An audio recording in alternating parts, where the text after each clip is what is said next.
Welcome back to Round Rock Tactics, just north of Austin, the capital city here. It is the National Collegiate Rugby National Sevens Cup at the Round Rock Multi-Purpose Complex. I am John Broker, joined by Darian Lovelace for this afternoon session we had this morning. Go through, Darian, let's talk through some highlights.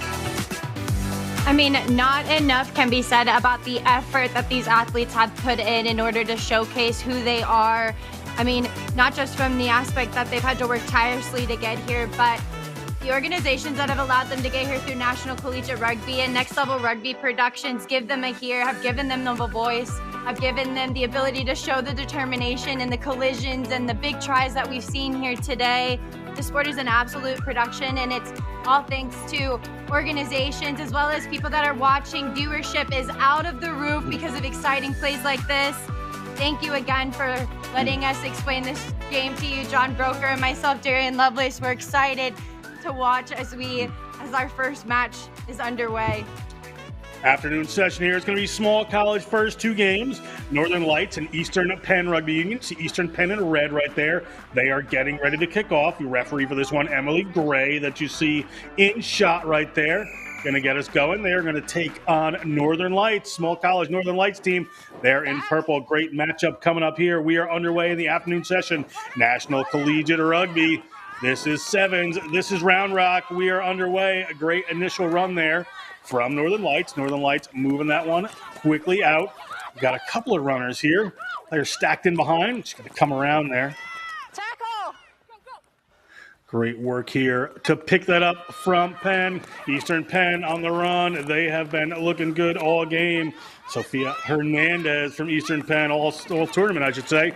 Eastern Penn, some strong teams in both divisions here. May have a first try coming and try awarded. Eastern Penn touches that one down for the first try of this one, 5-0. This athlete right here, though, number 10, Paige, she writes her own story. She will be an instrumental player here in this match. Eastern Pennsylvania will be grateful to have her. She's explosive, she's fast, but she's got this eyes up play that is just hard to teach. It's a skill that you almost look like you're born with. Keep an eye out for this athlete as we continue on into the match. First minute, first try goes to her, as well as the conversion. Rosalind Page from Marywood University, an aviation management major, playing her rugby here with Eastern Penn. Eastern Penn, strong program, certainly, coached by Scott Stratton with Allie Ligori and Chris Ward. Kickoff to come here, 7-0. Ball bounces, come back to Northern Lights. Northern Lights, coached by Greg White from St. Scholastica, also doing some great work administratively for National Collegiate Rugby is Greg. High tackle there from Eastern Penn. It is going to be a penalty for Northern Lights, and they move it quickly, keeping it a little bit tight here. There's the offload. They've got some runners out wide if they can get it, but that ball slips to ground. They can't get it to growth as they would like to. Knock-on came in. It's going to be a scrum for Eastern Penn just inside of Northern Lights half. Northern Lights looked like they were about ready to light it up on the try board, but unfortunately just getting caught a little bit in front causes this pass to go a little wayward, losing. Coach. And referee is Emily Gray for this one. You see her in shot right there. One of the great referees National Collegiate Rugby brings to this event. Eastern Penn win that one underway again. They're going to go to the boot this time, try to put it deep down in the Northern Light zone. Big chase coming on here. Good work by Northern Lights to get back on it. See if they can come up with this. There's a little offload, but almost winds up in the hand of Eastern Penn, but Juliet Kramer comes up with that one. Taken into touch. Should be a line out here for Eastern Penn, and they're going to go quick. Referee Gray says that's fine. Go right ahead. Off they go. Good work. Like the Vozos. Gets that one around. Working their way towards the touchline. Just another little pick and go. There's a try line. Referee sees it. A second try here for Eastern Penn. Good early work from this team. They are looking strong. working so hard to get into this try zone. Eastern Pennsylvania, they're going off on all cylinders. Started off with a kick that looked like it wasn't going to go in their favor, but then they decided to elect to go quick. Very risky down here in this end, but they make it look easy. Working the arms free, continuing to push on. We see the offload happen. Looks like somebody almost turned off the lights there. Didn't see much promise, but it's this determination. The drive over top gets them that second try of the match for Eastern Pennsylvania. Like it was Jaden Bowen that touched that one down. The junior nursing major, Dillsburg, Pennsylvania. Former Morris rugby player. We've seen her across the try line earlier today. Eastern Penn to get us going again. 4 minutes go on in this 7-minute half. Eastern Penn gets us underway. Northern Lights need to get some points on the board here. There's a big run taking them just outside their own 40-meter line. The offload is there. Can they keep this one alive? Player just a little isolated. Trying to get another pass away. Off to the right-hand side goes Kramer. Kramer offloads that one. Northern Lights just not really able to get too much going here at the moment. Trying to get the one wide. There's Growth. She bumps off one. Growth right at halfway. Offloads that ball back. That's a Farhat. Pass that ball just a little bit forward, so it's going to come back. It will be an Eastern Penn ball, middle of the field, 40 meters out. Great attacking opportunity for this Eastern Penn team. And very well deserved as well. They've been continuing to come up on defense, and by generating that go forward, getting that low body height, they were able to get a tackle off of somebody who was going backwards, causing a forward pass. Eastern Penn looking very fiery here in the red. Hold the push. Hold the drive. Eastern Penn, a little trouble at the back there for Calciano. Advantage red, knock on. Got a knock on here against Northern Lights, so an advantage for Eastern Penn. Referee still playing advantage here. Nice break coming. Here come the Eastern Penn team. That looks like Page. Page is headed there again. Page touches one down. A second try for the Cootersport, Pennsylvania native. Paige puts her 2 cents in and gets $1 back, continuing to put in the work the way that she has. Right here, it seemed like the ball was getting a little bit messy, a little bit chaotic, but out of the chaos rises a star. The number 10, Paige, is electric, and she will convert her own try. 14 points to Paige's name. 14-0 for EPRU as the half starts to wind down here. Certainly have time for another kickoff, about 40 seconds left. Let's go, Red. Ready? Ready?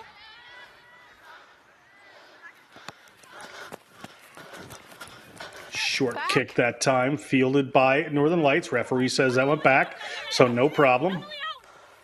The offload game from Northern Lights continues. Player just taking that one up, looking for someone to get it away to. We're going to have to take that one to the ground. Has done, had their knees to the ground. Good pressure coming on from Eastern Penn. Northern Lights trying to work their way around the end. May run out of room on the field here. Nice tackle at the shoes there. That's Jaden Bowen, the try scorer. Facey can't quite catch that Northern Lights runner. Northern Lights. Over the shoulder. Back 10, Red. March right here in front of me. Northern Lights on the move off of that penalty. Player with a high tackle there to try to move this one around. Big hit comes on Kramer. Kramer, the junior from McAllister College, gets tackled. And it's going to be a penalty against Eastern Penn. Kramer took a pretty hard shot there. Going to have a quick look at her with medical staff. Unfortunate for the Northern Lights player, but We're going to restart with the penalty Hey. anyway, so just make sure you're back 10. Paige with the big hit.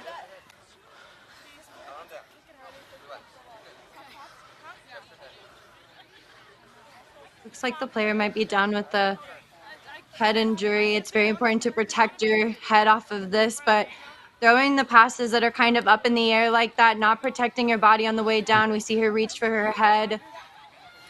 rugby being such a contact sport and wearing no pads, oftentimes we find ourselves in this situation, but And we're going to take a quick break while they attend to this player. Our good staff here at the stadium will be on it. We'll be right back. In our game, we play with our hearts. We don't play with sticks, bats, or gloves. We don't wear shoulder pads or helmets. We keep playing when it hurts. And we leave everything on the field. What we wear must be built for our game.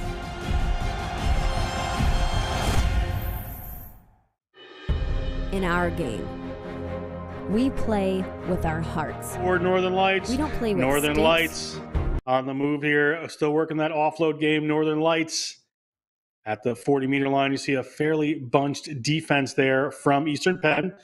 Offense quite similar. Just kind of running around the center of the field here at the moment. Finally getting that one wide. Northern Lights looking for the room around the end.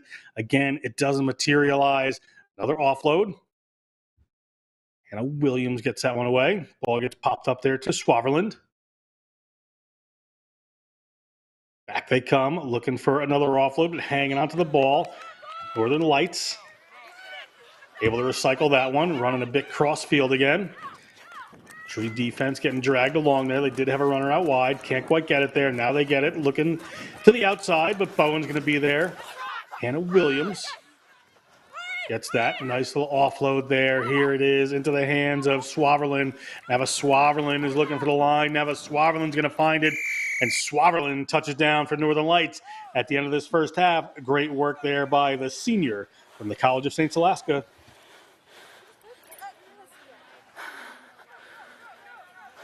chaotic there. They were working it through the hands, having to really break through hard collisions. Eastern Pennsylvania were dishing out big hits, but we see the work rate, the little pickup off the ground, such a sneaky little play. We see her break through, but then she runs away from the defense. Good speed off of the right foot. She rounds the corner and is able to get a converted try there. That's the end of the half. That conversion was good. Northern Lights moving a little closer. We'll be back with second half action in just a moment. Bats or gloves. We don't wear shoulder pads or helmets. We keep playing when it hurts. And we leave everything on the field. What we wear must be built for our game.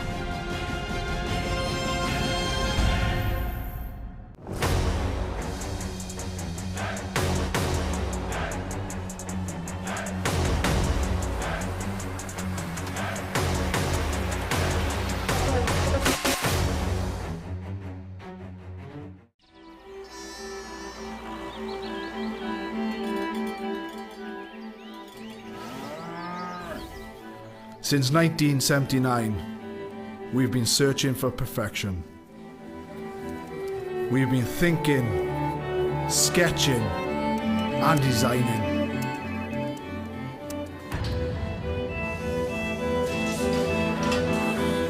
We've been building, assembling, and strengthening.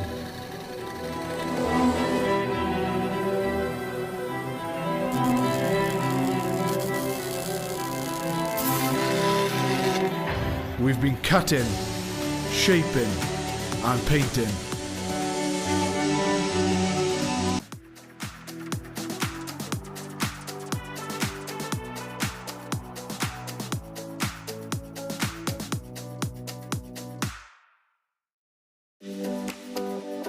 Welcome back to Round Rock Stadium for the second half of the first game of this afternoon session.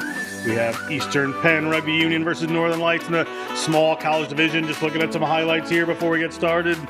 Eastern Penn will be running from right to left on your screen in red. From left to right, Northern Lights in purple. Greg White's charges will be kicking off as we get the game underway. Referee Gray whistles us in. We are underway 19-5 Eastern Penn. To hold on for this one, a strong finish there from Northern Lights with a big run to start up the half by Eastern Penn. They know it would do them wonders to come in here and score a first early try in the second half. Looking for the break up the middle. It doesn't materialize. Good work getting the hands free. Ball's around there. It's in the hands of Calciano. Calciano puts a nice pass in and headed for the line they are. And that looks like Sofia Hernandez.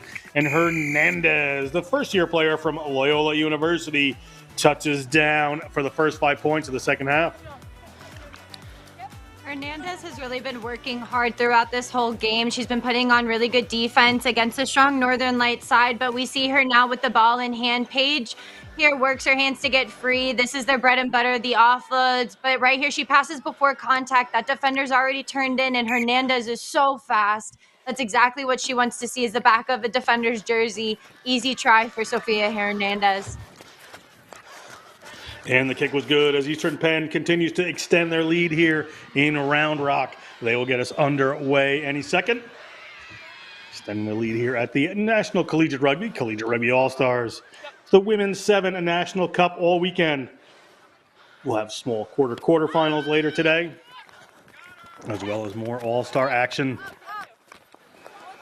Northern Lights again with the offloads. Trying to keep this ball alive, trying to find some space against his Eastern Penn team. Nice look there from Wilinski, Marie Wilinski. Knocked on the ground. Gets through, but it knocks on eventually. So we're going to come to a scrum for Eastern Penn. Scrum. Yep. It's asking a lot of your last attackers to hold their width, to maintain their width, and then to give a pass that ends up going to the deck is just too risky, especially whenever you need points on the board. Taking the contact might have been a better decision there instead of offloading. Crouch. Bind. Set. Hold the push till the ball's in. Coming in from the tight head side here is Eastern Penn, but they're going to get that one away. Going to go to the kick this time, looking downfield. Big bounce back, winds up into the hands of one of the Eastern Penn players. Still looking strong, headed for the try zone. And again, Rosalind Page. Page having a great game here. The Marywood University sophomore touches down. Rosalind Page writing a bestseller here with a hat trick now to her name. We see the kick, very risky decision in sevens, but they've got the speed, Eastern Penn. They've shown it throughout the game. We see her just alley-oop right on into the air. She's got a wing outside if she needs a little help, but she knows she doesn't. That's a well-deserved try, the determined one. Page again in the try zone.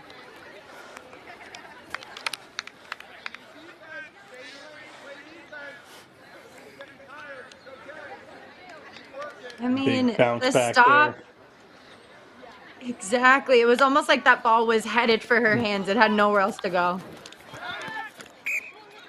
Well, it doesn't make 10 that time, so Northern Lights with an opportunity.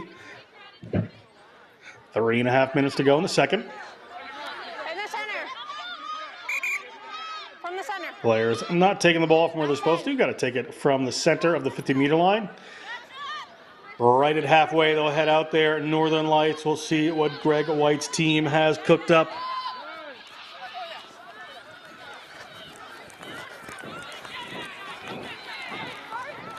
Big break coming here for Northern Lights. Picked up there by Swaverland. Swaverland eventually gets taken down. Ball to Wilinski. Popped up there to Alicia Young. Pass. From here to red. Northern Lights just continuing to shovel the ball backwards there. Paige ruining that storyline for them as she was able to come across and get the tackle, but here they're just making their own chaos. As you go backwards, sometimes it's just important to work harder on the ground. Giving up the ball here down to Eastern Pennsylvania, who are just so fiery, so ready, and so ball hungry. Unfortunate for Northern Lights. Crouch. Bind. Set. Hold the push. Eastern Penn to put this one in. Moving it quickly. Good distribution. They're going to go to the kick. Rolling across field. Let's see where it picks up. This is clearly the runner they want fielding these kicks. He just hands that one off. Looks like it went forward. Sorry for the chuckle there. Just the Hernandez connection there. It didn't quite work. You scrum here for Northern Lights. Just not something that you see often. The kick has worked in favor of them. Right here, it looked like Hernandez was going to go off to the races, but it's that chase down. She anticipated the step back inside, which stops, and that throws everything off. Throws off the whole timing of the play. Paige, she also knocks it on. Not normal for her. Eastern Penn pulls that one away. Good work. It goes out from Alexander. Moving it out wide, getting the ball out there to see our Sharkey from Marywood University, Mount Arlington, New Jersey. Another Morris rugby player on this team. Ball comes up, nearly picked off by Peterson. It's going to be a scrum to Northern Lights, going to knock on against the Eastern Penn team. She just kind of popped back into the play right here. We see Sharkey. She's so fast. She's so good off of that right foot, the step back inside. It looked really promising for Eastern Penn, but recognizing the second threat, that's the passing lane. That's the space you want to be. She knocks it backwards. She just does a good job of getting into the passing lane. Coach. Bind. Referee bringing this one together. Northern Lights to put it in. Northern Lights, another one taken away by this Eastern Penn team. And the gas is on. This looks like it's not going to be a problem. Looks like it's going to be a Syra Alexander, a 19-year-old from a York College in Hagerstown, Maryland. South Hagerstown High School. Touches down for 5 points. I've been trying to get those kicks to her, Darian, but there is just pure speed here when she gets a hold of it. Yeah, but one thing about Alexander the Great is that they're going to conquer regardless of what situation they're in. She recognizes a very unfortunate decision for Northern Lights. They left that left side completely open for her, and that's just not something that you want to do, is give a player like her some space.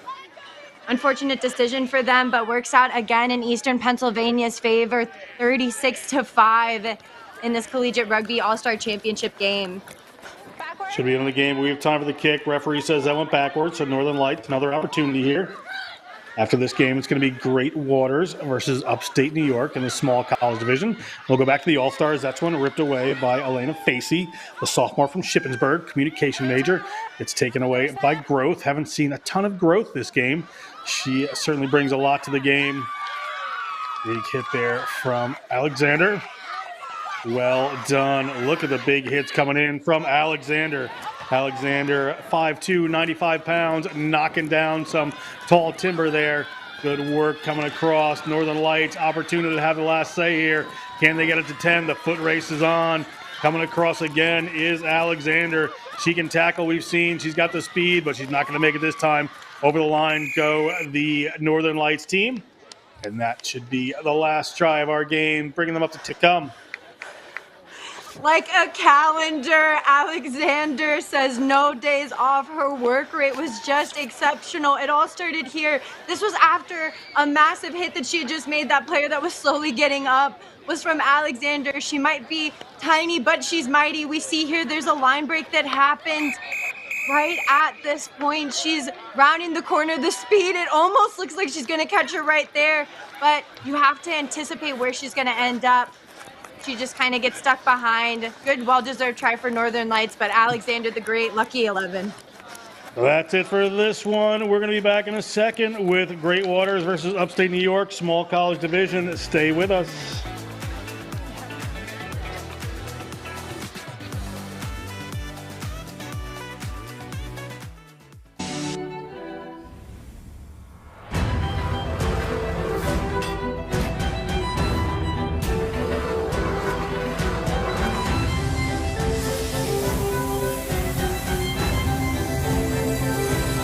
Created strength and beauty time and again.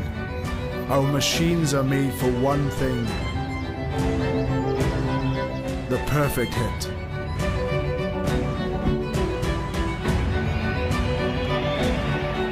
We are the crouch, we are the bind, we are the set, we are the squeeze, we are the hit. We are Rhino, home of the scrum.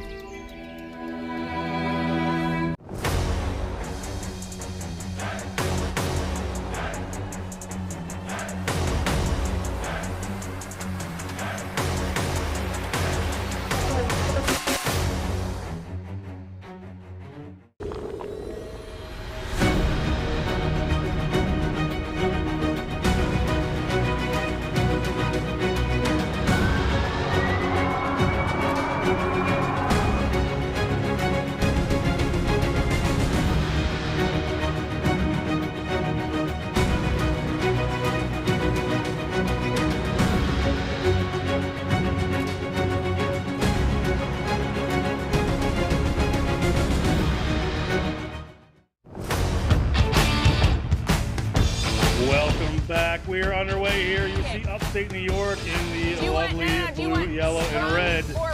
Receiving against Great Waters in the small college division here. John Broker with Darian Lovelace bringing you the action. Scrum. Early penalty there against Great Waters. Players must have been offsides, it appears. Liz Foro, our referee for this game.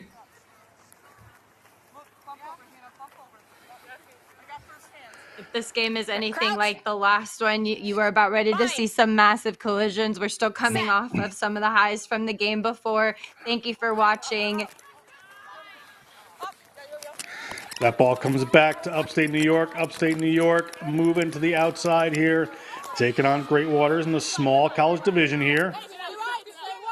Matulonis takes that in and gets taken down pretty hard, but with his room outside here for Upstate New York. Upstate New York looking to move wide quickly. Hawkinson moves that ball back. Here comes Upstate New York. Quick players, quick ball transfers, looking good so far. Angie Nelson brings that one in, or puts a pass up. Let's come back and play the distributor roll. Off they go, get the ball off there to Nasim Janova. Finally slips forward here. Knock on. It's going to be a scrum for Great Waters. Opportunity for them to get on the attack. This is going to be a very good matchup between the two sides. Great Waters is so good about putting on the pressure and being patient on defense, showing that today. But Upstate New York is really going to be testing them, as they are also very patient whenever they get an open play. Great Waters ball squirts out there. A little duel coming on. Solo view Jackson from University of Chicago playing the distributor role. Moves that back into Strobels. We've seen Strubel. Very effective today so far. Ball ripped away by Upstate New York. Carly Hokinson ripped that away. We're going to have a line out here. Went off of a Great Waters player. The Upstate New York line out just outside their own 40-meter line. Yeah, Struble is always up to no good when she has the ball in hand. That's not somebody who you want to have out in the open. Now, Simjanova was going to put this one in, but it's going to go to Caitlin Skirmer. Little wrap around they were looking for. It didn't quite come to hand. They got to take it to ground. Start a little further back. Nelson took that one in. Skirmer does the honors of moving that one a little bit wider. They're looking for space up the middle of the field. Hokinson not going to find it. Great Waters trying to rip that one away, but player over illegally. So penalty here for Upstate New York. See where they decide to go with this. Work through Skirmer. She's from SUNY Geneseo, biology major. Put that ball a little further back there to Beers. Mentars are running that ball on under the tackle of Ella Erickson. Breaks away eventually, looking for a little offload there and finds it. Driven back is Upstate New York. Right inside the Great Waters half. Player, first receiver holding on that one just a little long. Ball comes back into the hands. Hokinson is a distributor roll this time. They're going to use the short side. Go into contact. That's Kyla Nentars. She's carried a few people already. Offloads that ball. Puts it up into the hand of Beers. Beers from St. Bonaventure, a junior. Played for Hamburg girls rugby in high school. Now playing at St. Bonnie's. Ball gets moved out there. A little knock-on creeps in from Upstate New York. Referee sees it. We're going to have a scrum here for Great Waters. 4 minutes into the first, no score. Yeah, as the phases started to play out, there was an error or either a line break that was bound to happen. The defense really showing out again for Great Waters. They just are so good about communicating, pushing out to the right. It's the pressure as they continue to come up. Upstate New York, though they're shining bright in their yellow jerseys, just not able to get something lit underneath them. Great Waters on the move here. Struble has been so good. Holds that pass to set Ella Erickson free. Ella Erickson has a player coming on, but Erickson's going to get over the line. Ella Erickson, great try from the first-year player from Northern Michigan. That was just picture perfect. In rugby, we talk about it, and moving pictures, putting yourself in the best position to showcase yourself as an athlete. Great Waters are just showing out for their athletes today. We see here, we've talked about her, she's sneaky, but she pins that last defender. It's her that sets up this try for Ella Erickson. She's so fast, so fit. She's gonna continue to glide through. There's a chase from Upstate New York, but you can see the exhaustion. She was gonna get that try. Try happens there for Great Waters. They're going to kick this one off.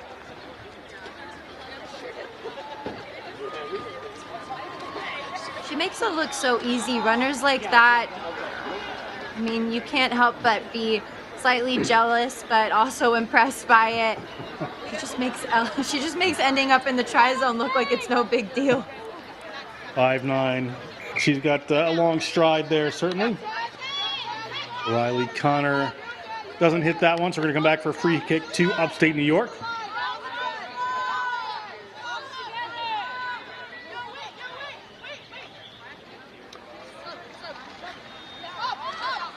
Upstate New York.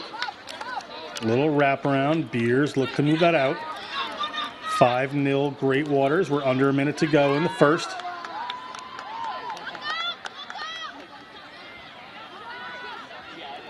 Lonis puts that one down again. Again, they move across. Looking for a player, trying to get this wide. Only using about half the field. Big step away there. Good work by Carly Hokinson. Hokinson, a senior from Ithaca College. Around Konkoma, New York. That ball back. Angie Nelson now from Clarkson University. Is in there. She's going to be challenged, however. Big pickup there from Hokinson, but she was just in front.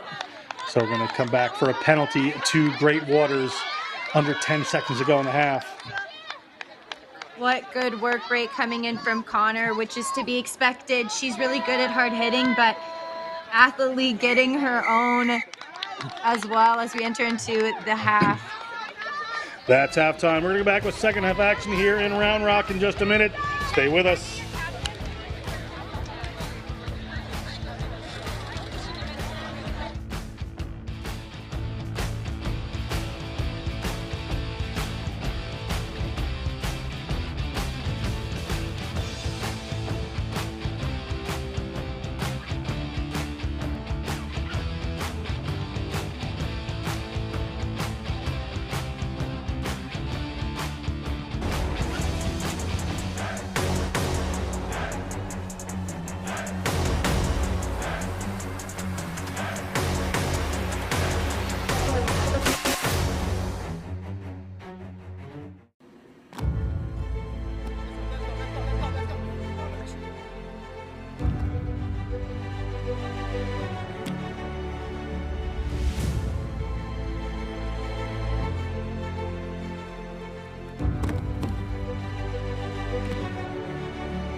And welcome back to the Small College 2023 All-Star Championship game. We are looking at an all-star in the making. She worked so hard to get here. Ella Erickson has been all over the place, but it's the setup from Great Waters that continues to be so massive for her. She ends up in the try zone.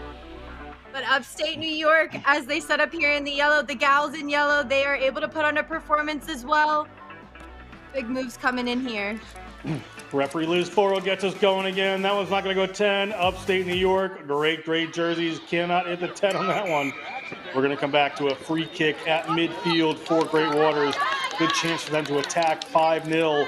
Everything to play for in the next 7 minutes here in Round Rock. Quickly they go, but that ball is knocked on by Struble. Just a little bit in front of her. Misconnection between those two players. Solo View Jackson couldn't quite get that one to her. Solo View Jackson from North Chicago. Struble from Northern Michigan just can't find that connection.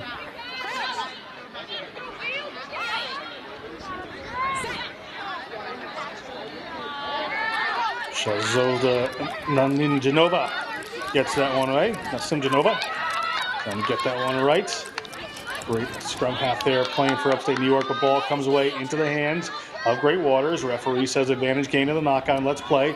Get the ball to Elsa Attili, the University of Chicago player. A little wraparound there from her teammate, Soloview Jackson. Now they're looking for a little bit of width, and they get it out. There's defender coming on. That ball has gone back. Sage Rossman from Chicago had that, but scooped up and gone is Riley Connor. Riley Connor has two players on her. Can she get those last couple of steps in? And she does. Try awarded Riley Connor, a senior from Wisconsin Platteville from Muscoda, Wisconsin. Touches it down. We can celebrate that try there. She absolutely killed that play. It looked like there wasn't much promise going over there. They were going tit for tat. This big hit, pressure coming in from Upstate was huge. Her speed, though, gets away. The ponytail is swaying in the breeze. Upstate New York is coming across. Had it been 5 meters farther away, would Upstate have gotten there? It doesn't matter now. Riley Connor able to get another try for Great Waters, keeping the flow. As you can see, they're eating good here. Everybody's getting well fed, it seems like. Unfortunate, though, for Upstate New York. They're putting in the effort, though, with the defense. But athletes, the all-stars, Connor, the number 13.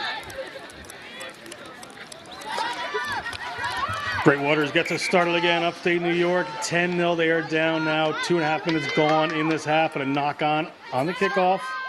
It's going to be a scrum here for Great Waters. Another good attacking position for them.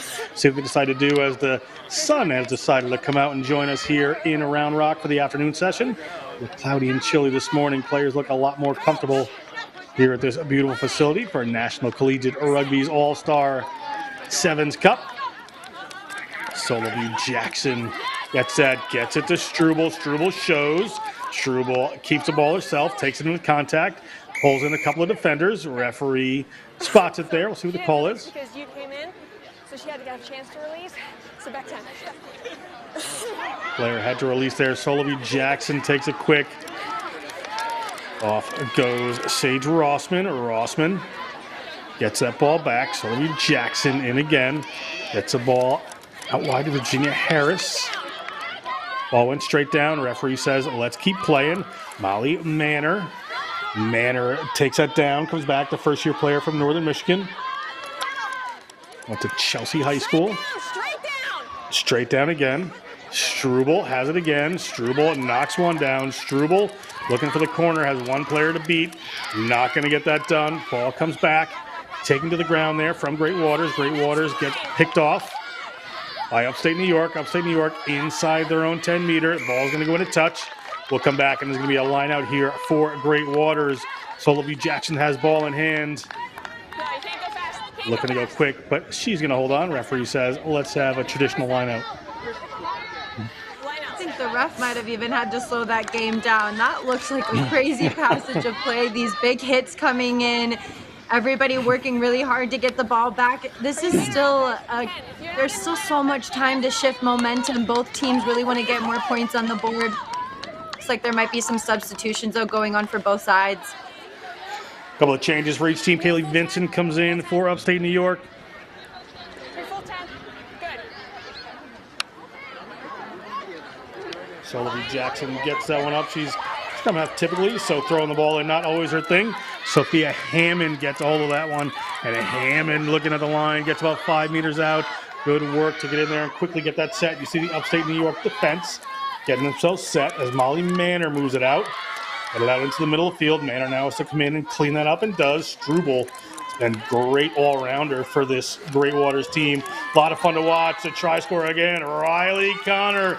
Slippery customer there, able to get away. Soloview Jackson Gets it to Struble. Struble heading to the right, looking at the try zone, and she's in.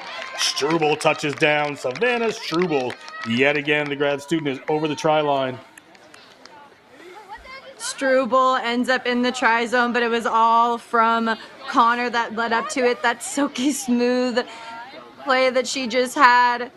Might as well have just doused herself in shaving cream. She gets back in, cuts back off the inside. Looks like she's going to almost get through into the try zone, but Upstate New York not allowing that to happen. You see the pickup coming off of the base of the ruck. The offload to Struble, who's always waiting. Her cheetah sister, Dennis Rodman look-alike in the back, but she doesn't need any help getting over into the try zone. No, go ahead. With all the interesting hairstyles, you have to wonder if somebody on the men's side will end up with the Dennis Rodman haircut. I didn't see one last week in their All-Stars. I'm just saying, this could be a trend. It would improve a couple of the haircuts I saw last weekend in the men's tournament. As coming around, you see Struble again. It's a well-deserved try. She's been everywhere this whole game.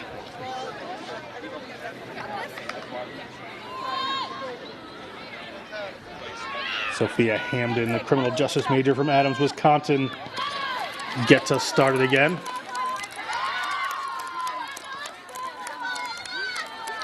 Upstate New York on the move. Not much time left. Just a few seconds on the game clock. Maybe a little more according to referees' time.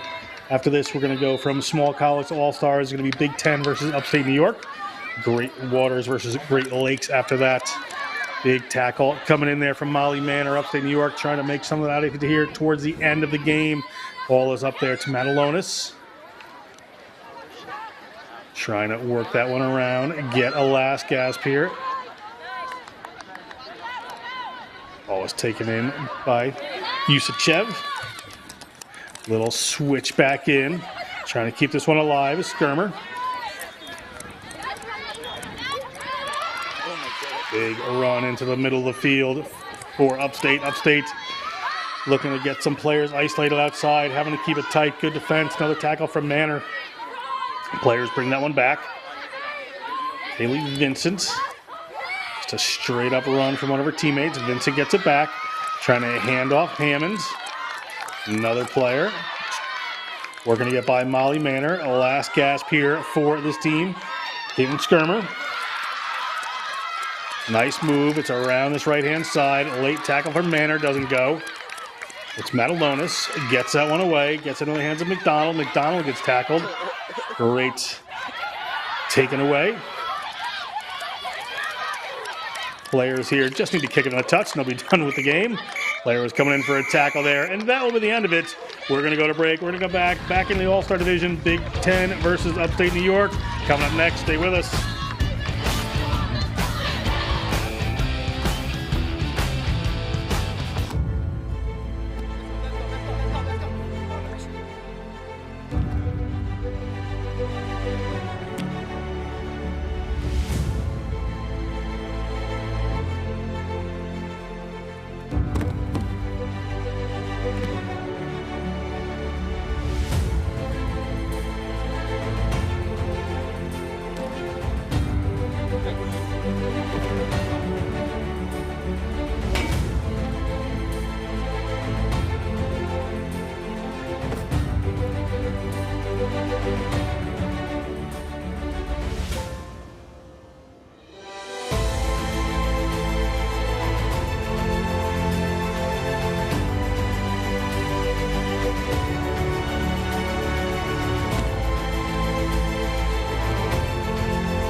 Welcome back, National Collegiate Rugby All-Star Weekend, Sevens Cup here in Round Rock, Texas.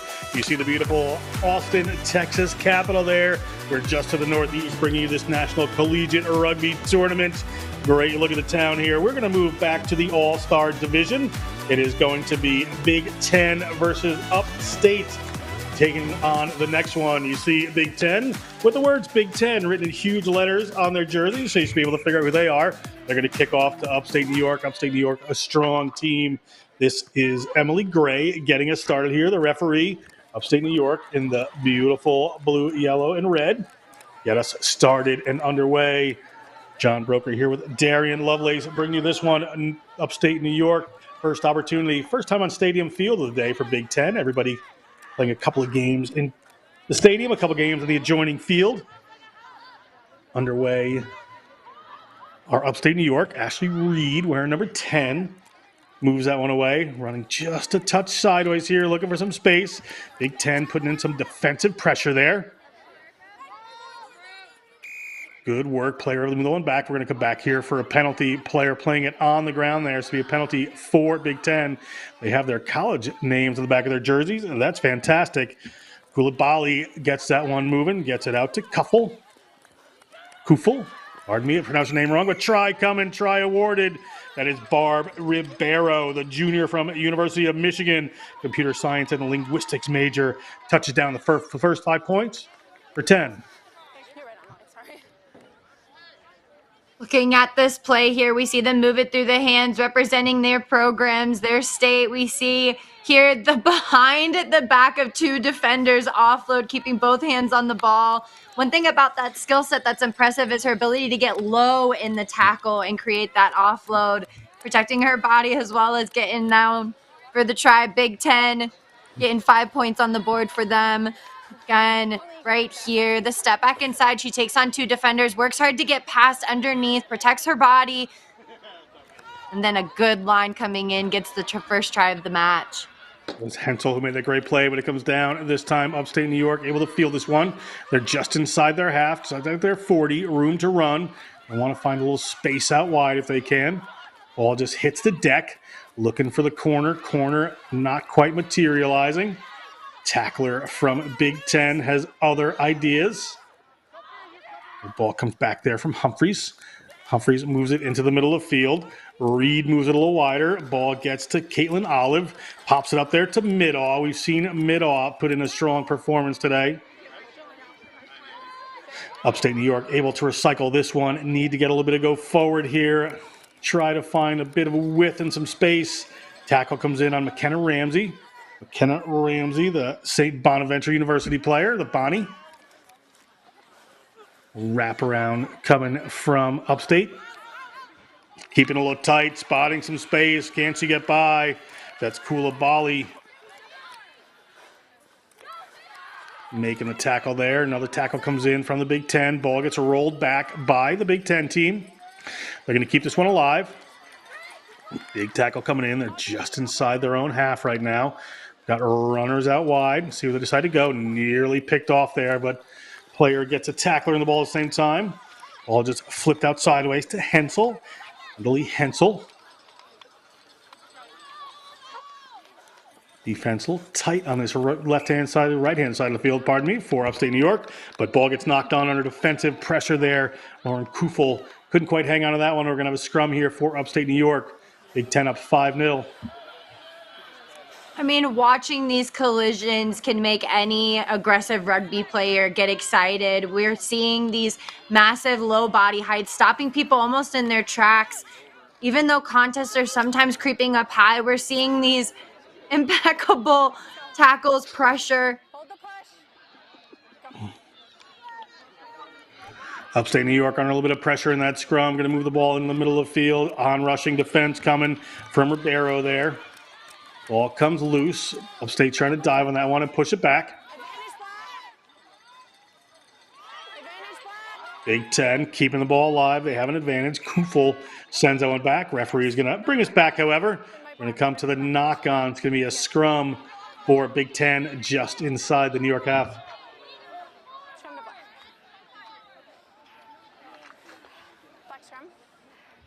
Mark's up here. I'm leaning a little this way. It's my first time doing this. I don't really know how to fix that, but me too. Yeah, just go together. Yeah. Crouch. Bind. Upstate New York to put this one in. Set. Hold the push till the ball's in. It's black scrum. You're good. Big Ten scrum here. Upstate New York trying to get away with that one. Ball comes clean. Good work there by Frisbee from Notre Dame. Over the shoulder. Bringing it in is Reddington, but over the shoulder tackle comes in. Lauren Reddington from Purdue. Now they're going to take this one through Kufel. Kufel moves that ball out to Ribeiro. Ribeiro finds some room around. Ribeiro headed towards the line. Got one player to beat. And Ribeiro goes into the trial zone with a friend, but able to touch that one down. Great try by Barbara Barrow from St. Louis. Ribeiro almost getting on to that sideline. We see here they automatically move it to her knowing that her skill set. Unfortunate there for the number to get caught kind of flat-footed. We see her tiptoe right across the sideline. It's a 9 against a 1, but nobody's going to catch her. She makes it right over for the try. 10 seconds for You the see kick. the hype coming in for the Big Ten as they continue to extend this lead. But sevens is a tiring game. We feel you on that, girlfriend. And that's Ribeiro. A little work to do on that one. Ribeiro, a computer science and linguistics major. Went to the Mary Institute in St. Louis Country Day School. Upstate New York. So hold of this one as we're winding down the first half. About 40 seconds to go. Black advantage here. We're going to come back. That was a forward pass there. But before it was a knock-on from Upstate New York. So Big Ten up 10-0. Another opportunity to attack before the end of this first half, Darian. Yeah, not something that you want to do is give the Big Ten back some possession. Right now they're sitting at 10-0, but it's looking like their score might change here for the final play of this first half match in the All-Star Championship. Nice offload there. A little spin move comes in from Reddington. Picked up and on the way to the try line. Little cut back in. That's Coulibaly. She's been fantastic. Coulibaly touches down again. What a try from the University of Iowa computer science major. She has been a phenomenal player in this first half. Coulibaly making it look so cool, so effortless. University of Iowa gets them out of the 10. Now sitting 15-0 over Upstate New York, and a kick to come to finish out this first half. Reddington hits that one. That is the end of our first half. It's all Big Ten. We'll be back with the second half in just a second.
play with our hearts.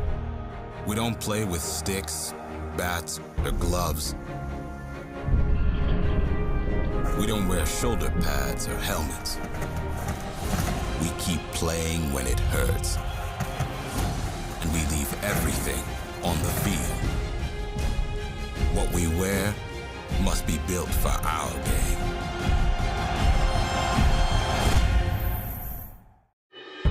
In our game, we play with our hearts.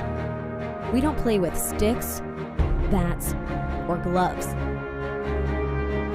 We don't wear shoulder pads or helmets.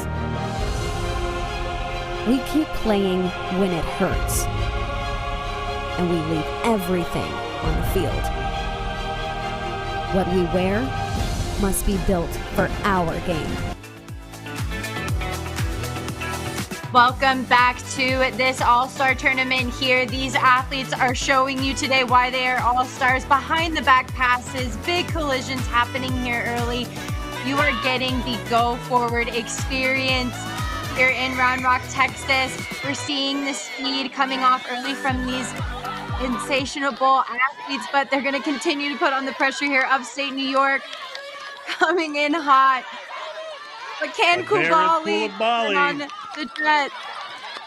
Coulibaly on the run here. She is going to make some ground every time she goes in. Looking to offload that ball. A little messy on the ground, but eventually picked back up.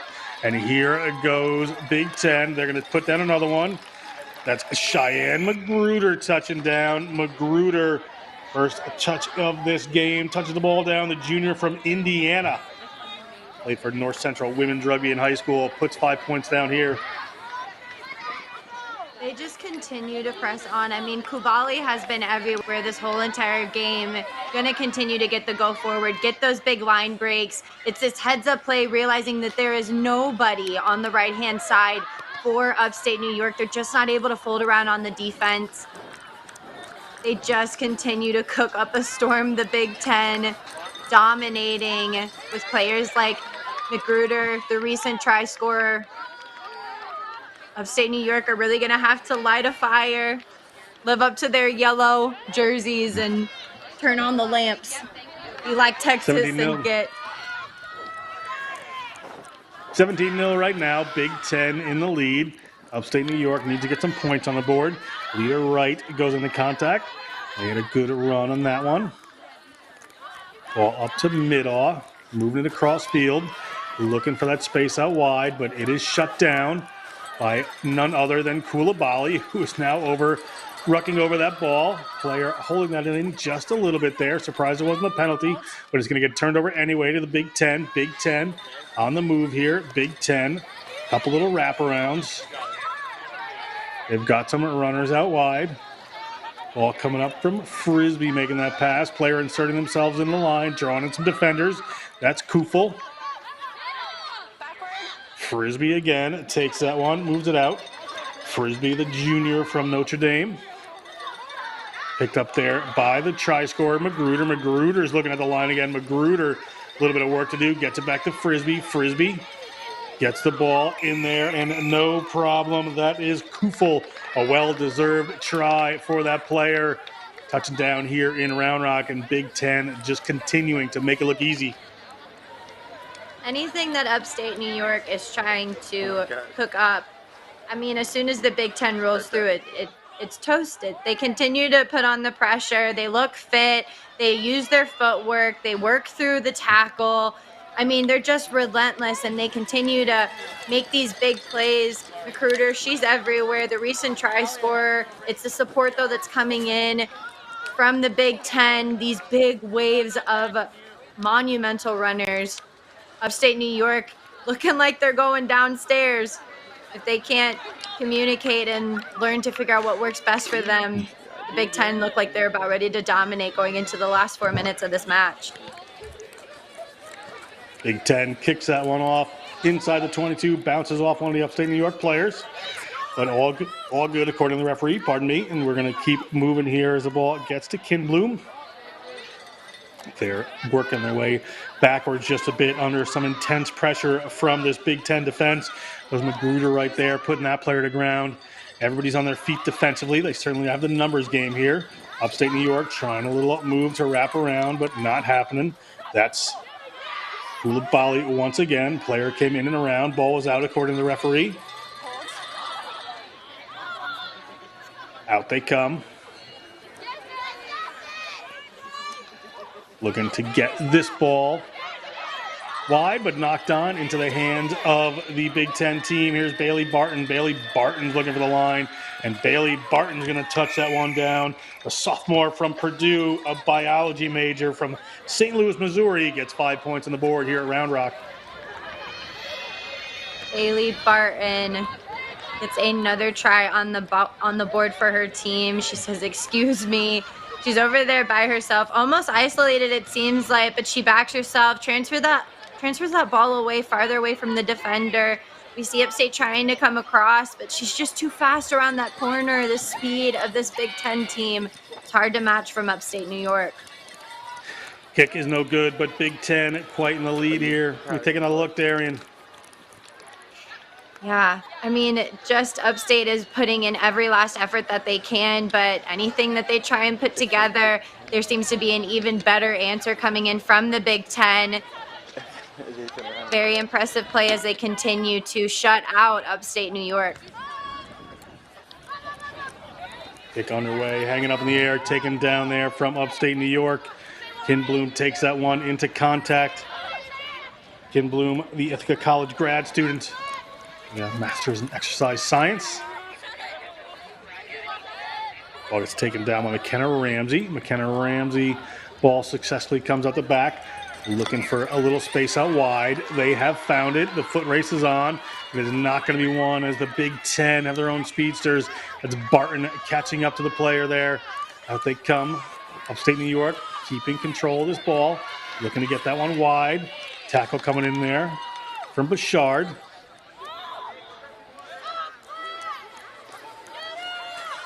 Another phase from Upstate New York, running out of some room out wide here, but the ball's in Megan White's hands. Megan White looking to get to the try zone, offloads one, she's offhands another, and she is going to get there at 13 minutes into the game. It is going to be that player right there, Megan White, touching down for the first points for Upstate New York, the junior from Niagara University. So she's in yellow. White is able to get a try finally on the board for Upstate New York. Their ability to draw and pass right there. It was the last defender. A little bit of a miscommunication from the Big Ten. They come across the two defenders try, but she's just so good of dishing out that fend early, knowing that they're going to try and go high on her off of a long line break. It's a very smart play. She wants to get it in the middle for her team. And with a converted try, she gets 7 points now on the board for Upstate New York. Good start. If you look at the ROTC, Army ROTC at Niagara University, as well as being a social work major. Whistle goes in the stadium for the end of the game here, so we're in referees time. After this, we're going to bring you Great Waters versus Great Lakes, and then it's going to be small college quarterfinals coming up after that at 3:30 Central Time. Right now, Big Ten takes that kickoff. No time on the clock, but they're going to keep running here. You hear somebody saying, you should kick that one out. They decided not to. Lodi got in. Everybody wants to get into the action here. Here comes Magruder. Magruder across the 50. Look at the speed on Magruder. Magruder, fantastic run for the public finance major. She played for North Central Women's Rugby in high school, and she puts down another 5 points here in Round Rock, Texas. Almost seemed like she left him in the dust, left him out to dry like a towel rack, McGruder. I mean, she finds her way into the try zone. We've seen her in short bursts, but not over long distances. She follows the pass, does the loop around play, cuts in a little bit inside, but then she uses her speed to back her the long strides, moving the free arm, pumping her legs. Upstate New York is trying to gun her down, but she's not going to go anywhere but in between the sticks. And that's the end of our game. We're going to be back with Great Lakes versus Great Waters coming up in just a second. Then it's small college quarterfinals. Stay with us. We'll be right back.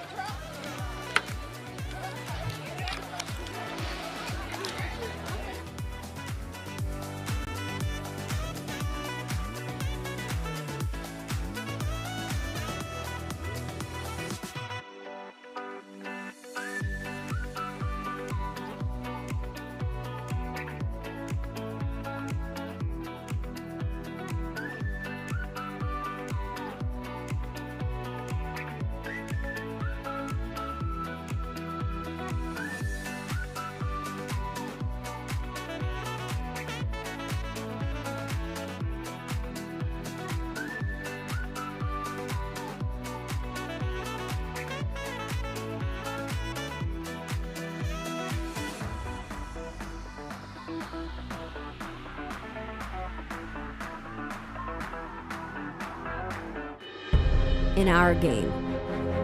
We play with our hearts. We don't play with sticks, bats, or gloves. We don't wear shoulder pads or helmets.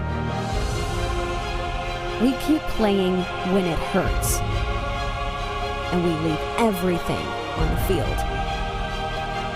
What we wear must be built for our game.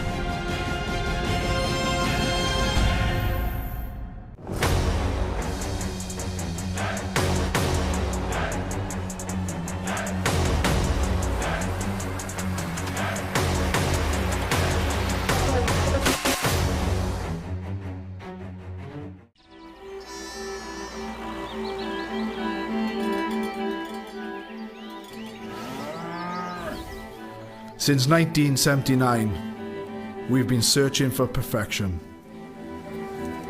We've been thinking, sketching, and designing.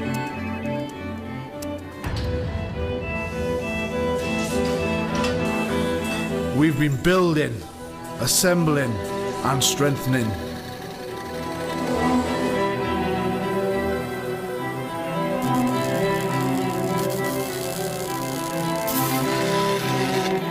We've been cutting, shaping, and painting.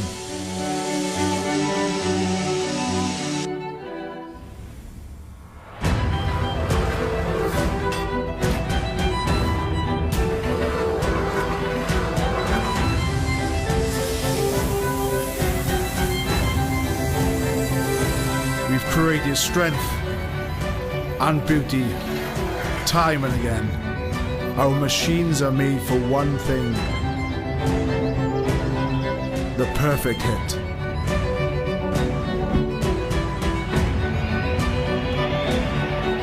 We are the crouch. We are the bind. We are the set.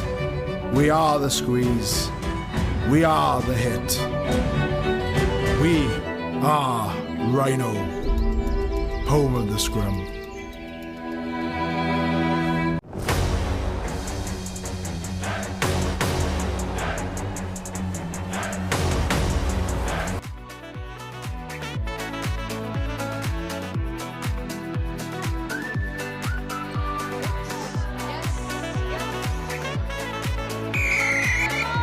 Welcome back to the All-Star Tournament here. Next Level Rugby Productions giving you the live action plays here coming on. Great Waters on the left-hand side in the blue and white. Great Lakes in the pink. Already underway here in this action-packed day that we have here playing sevens. They're already off to the races. I'm here today with John Broker. Right off the bat, we're seeing the speed coming in. And a line break here right off of the bat. They're going to ignite this match. Great Waters, like a tsunami, finally make their way in for the first try of this match. That was Izzy Curry that touched that one down. Darian, what a run from that player, touching down that first 5 points. Just some good ball moving, keeping that ball alive there for Great Waters. They get away with it. You'll see the look, the big run comes in here. Excellent work to build this momentum. Players just coming in support on either side. Little ball gets popped up. Knocks in the ground there, but the wherewithal of Izzy Curry just to scoop that one up. The social work major from Waterford Union High School. Great try right under the sticks. That's what Great Waters needed to get started.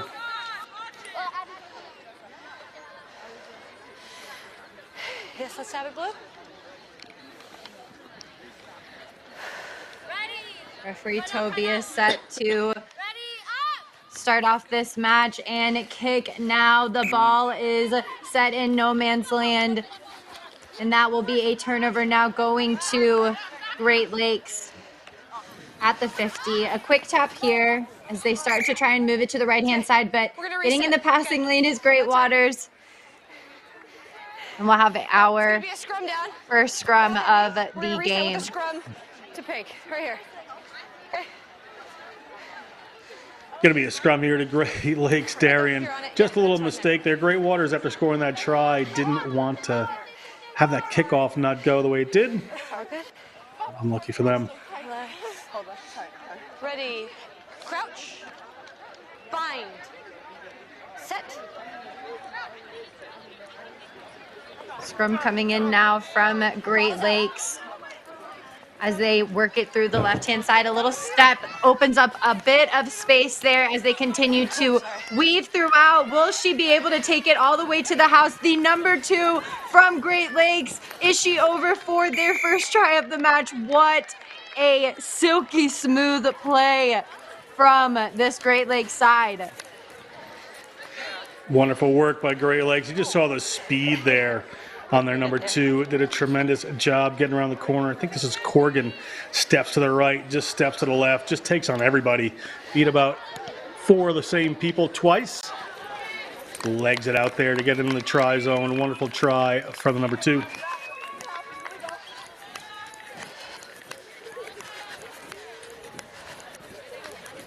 Great Lakes really giving Great Waters a tit for tat here. We saw an early try to them. She just creates this beautiful space right there. It's the step back inside, the step around. She beats 4 defenders all by herself. She's got support on the left-hand side, but who needs it with a try like that? And it was Anna Corrigan, the junior from Grand Valley State. And Great Waters, though, looking like they might want a taste of the try zone as well. 2 Great Lakes player chasing her down. They're contesting at the ruck. With the turnover, the ball's loose. But referee Tobias gives a penalty in favor of Great Waters for coming through the side penalty from Great Lakes. Great Waters, though, there's trouble. There's a storm as they try to work it through the hands, but she's met. They're getting pushed back. Great Lakes doing a good job of coming up on defense. But getting caught flat-footed, they're able to run sideways. Trying to find tiny spaces. Get to your feet. But the ball's lost off of a tackle. Continuing now to work it through the left-hand side. It's awkward. Ball looks like it's bobbled into that final attacker's hands, and now a scrum to Great Lakes. It's good work by Great Waters there, moving the ball across the field, but they're moving a little sideways, and Great Lakes is just shuffling to the side. So the defensive pressure is coming a little easier there for Great Lakes than it might if Great Waters just straighten it up a little bit. If your players just coming across, and eventually that defense just sliding across is in the way there. Knock on comes in. Bind. And Great Lakes now having the ability to showcase with head coach Olivia Rosenkrantz and Jasmine Day coming in and coaching the side. Unfortunately, though, it looks like we might have a knock-on, working out the nerves a little bit later on into this first half. 5 minutes gone, 2 minutes left in this first half. And now a contest between Great Waters and Great Lakes again at scrum time.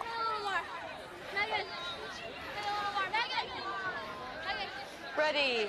Great Waters about 20 meters outside of their try zone. Set. Put in now coming, but there's pressure at scrum time. They're able to work it through the first receiver. Second pair of hands. Can they get it to the third? They do. It's around the corner, but a good tackle coming in from the number 11 from Great Lakes. Great Waters still in possession as they work it to the left-hand side. Good ball movement. Trying to work it over the top. She sucks in the last 2 defenders. The number 14, Rid, can rid her team of the worries of a possible loss as she gets another 5 points on the board for Great Waters, 10-5. Rid, the sophomore from University of Wisconsin. Eau Claire from Windsor, Wisconsin. I love this pass that comes in right here. Great work just coming over the top from Abby Jacobs. Get the ball however you can out to Karis Rid, and she's going to cross the try zone and put this team in the lead. What a great move there. You know, we pass, coaches so much past like traditional rugby passing, but at that point, that's what you needed. Just put the ball up, you're a little taller, get it into Rid's hands, try awarded.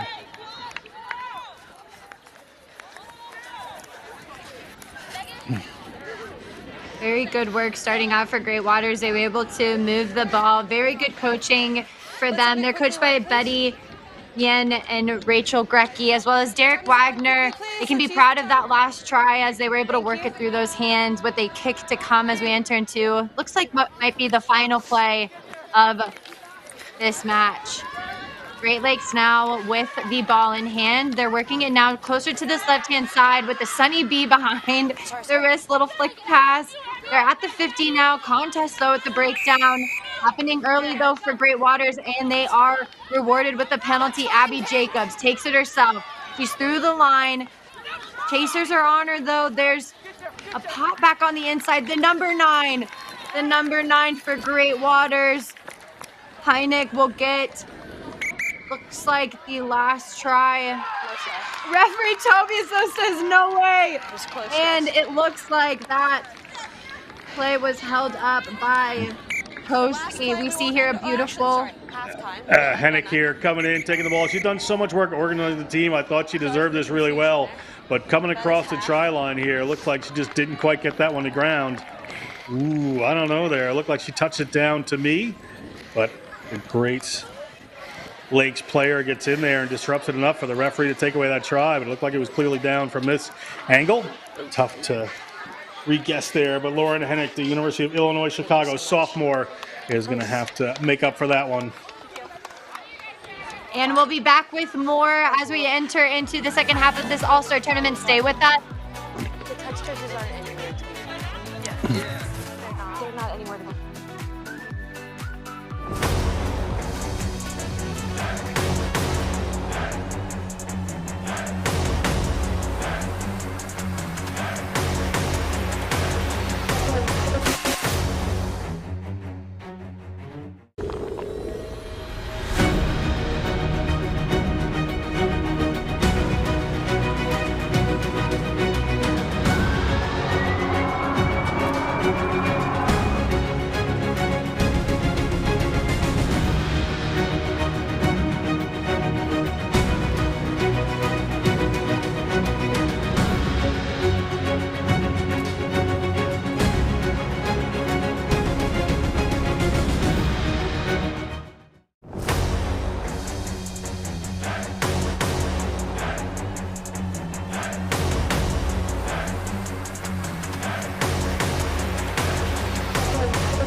Welcome back, everybody, to the All-Star Tournament here. We are seeing massive collisions and good runs here. Today, I'm joined by the John Broker. I'm Darian Lovelace. John, what did we see in this last match that was absolutely unreal for these All-Star athletes? Try, but taken away. But other than that, we saw two teams really want to play, really want to move the ball fast. Great runners, big collisions. This is a good game of sevens going on right now. Great Lakes and Great Waters certainly bringing it here. Great Waters with the kick. They are on the right in the white and blue, but Great Lakes now having the ball, getting close to the sideline here on this left-hand side in the pink and purple. Ball is lost at the back, but it's gathered by Great Lakes as they continue to go forward. One-handed offloads as Great Waters is able to just get into that space. This was the one gal that was robbed of a try in the last bit of play, but she shows her determination fighting through the contact as Great Lakes continue the pressure. That's fine. Nobody's over the ball. And now Great Lakes with the ball, a tit for tat, both showing great promise. Off to the races now is the number 4, Harshova. She gets go forward, but there's a line break around the corner. Will this be the try scorer already for Great Lakes? The number 2, Corgan. She will now tie up this game 10-10 with a kick to come. Corgan, the 5'9" junior, just has those long strides if he can get the ball in a little bit of space, and they certainly did so right there. You see player just coming into contact, and Corgan just turns on the jets, taking that ball at pace going through, and is just going to glide right by the entire team there. The Great Waters team, Abby King, the last person trying to get a hold over there, wasn't going to. Anna Corgan, great try from her, Grand Valley State University.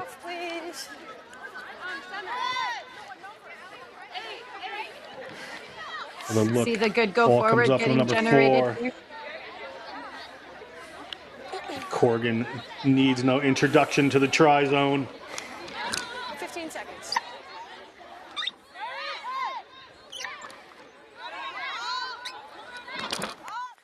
And Great Lakes now will get ready for the kickoff. It's high in the air, hits the deck, but Great Waters is able to scoop it in round the corner. She's off to the races. Who is that?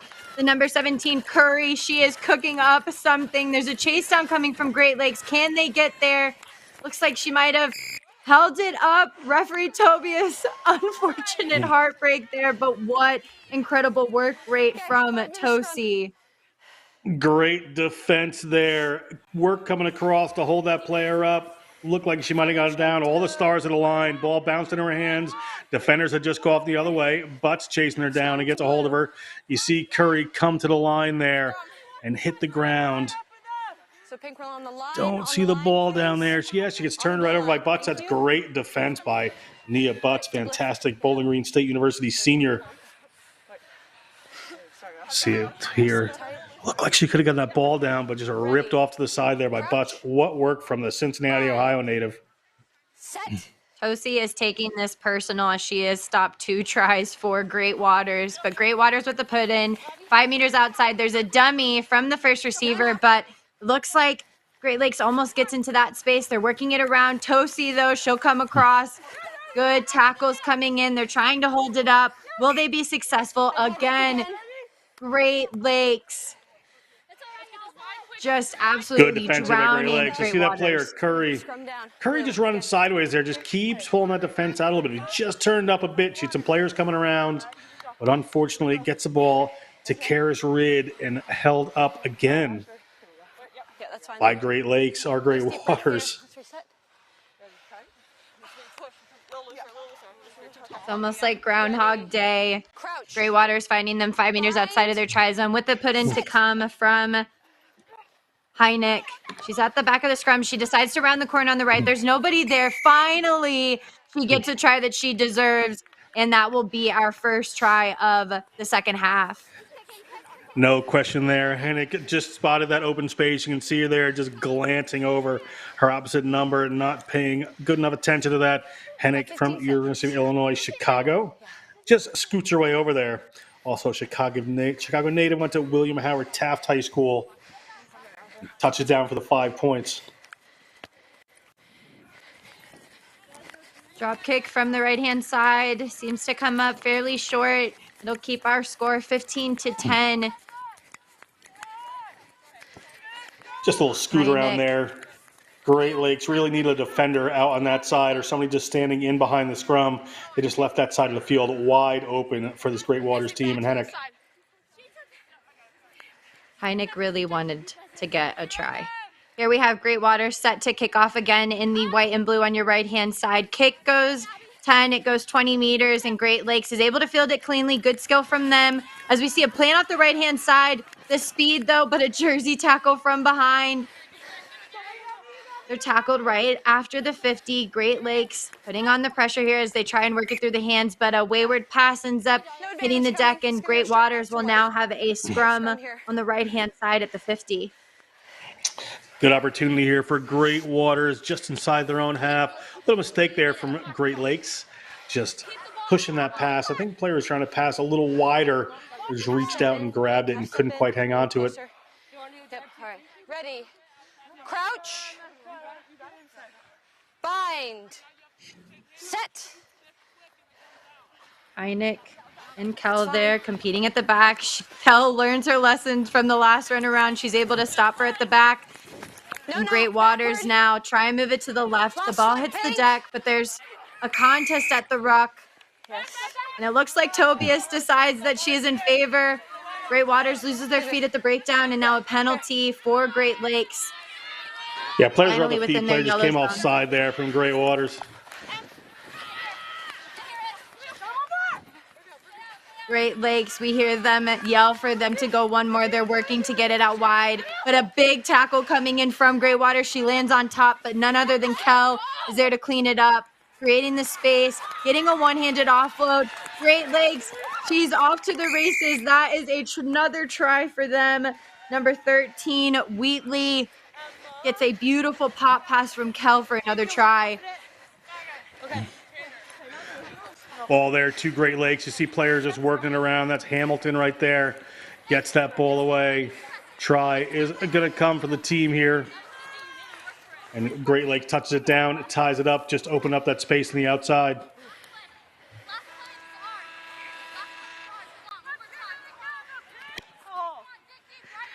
Kick to come again, falling short for them. And half is now called. After a tit for tat, we are still here with Great Lakes, now leading over Great Waters. Stay with us here as we enter into the second half of this match. Good job.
In our game, we play with our hearts.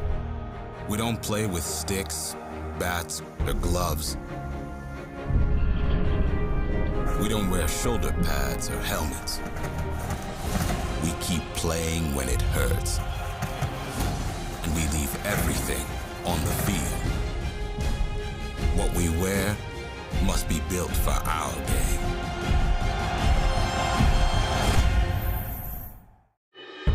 In our game, we play with our hearts.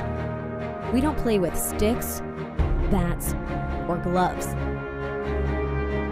We don't wear shoulder pads or helmets. We keep playing when it hurts. And we leave everything on the field. What we wear must be built for our game.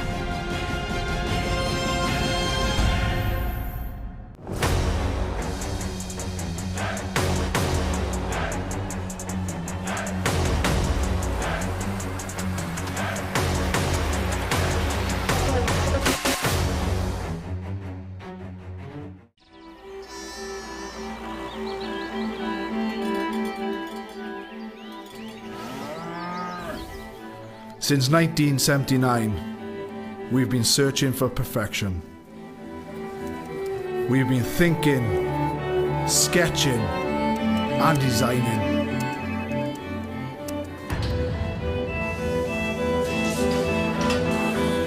We've been building, assembling, and strengthening.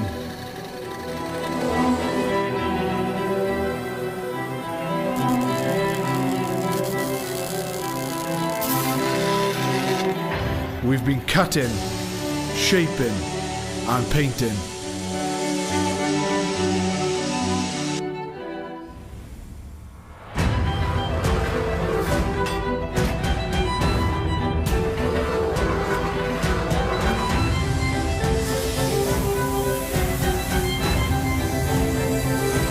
We've created strength and beauty time and again. Our machines are made for one thing: the perfect hit.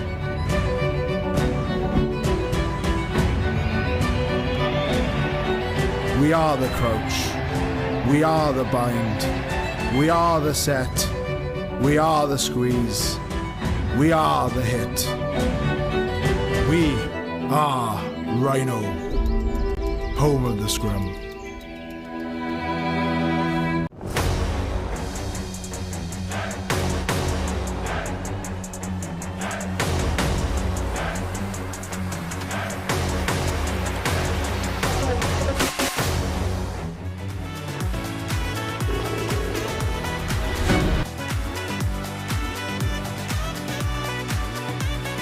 Welcome back to Round Rock, Texas here. Things have gotten a little bit rocky throughout these matches, but these athletes have come to play, dishing out these brutal hits throughout the whole entire day. Stay with us as we go into the final bit of the Next Level Rugby Productions here. Colonial Coast on the left-hand side and the red, white, and blue Upstate New York as we enter into the quarterfinal for the Small College Championship.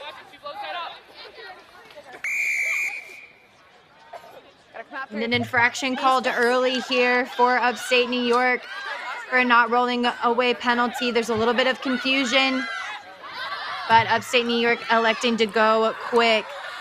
Referee Montesero allowing a turnover to happen at the breakdown, and now Colonial Coast are continuing to power through as they are now in possession. But a ball goes a little bit too high up in the air, and Scrum advantage gained. Upstate New York will now power on, still staying stagnant at the 50. Rounding the corner, though, is the number 9 for Upstate New York. Continuing to pump her legs. There's a breakdown in a contest, but they're holding firm on the right-hand side as they work it through the left, trying to flood those channels. But Upstate New York continuing to make their way. 1, 2 defenders to bring down a hard Upstate New York runner. They work it through the hands to this far right side. Calling for it wide, they cut back in, staying away from the sideline. This looks good from Upstate, but Colonial Coast trying their best to get in for the breakdown, and they get in, not releasing penalty. Work from Colonial Coast here to go in and force that penalty after a number of rucks and breakdowns there. Upstate New York was just starting to run out of gas.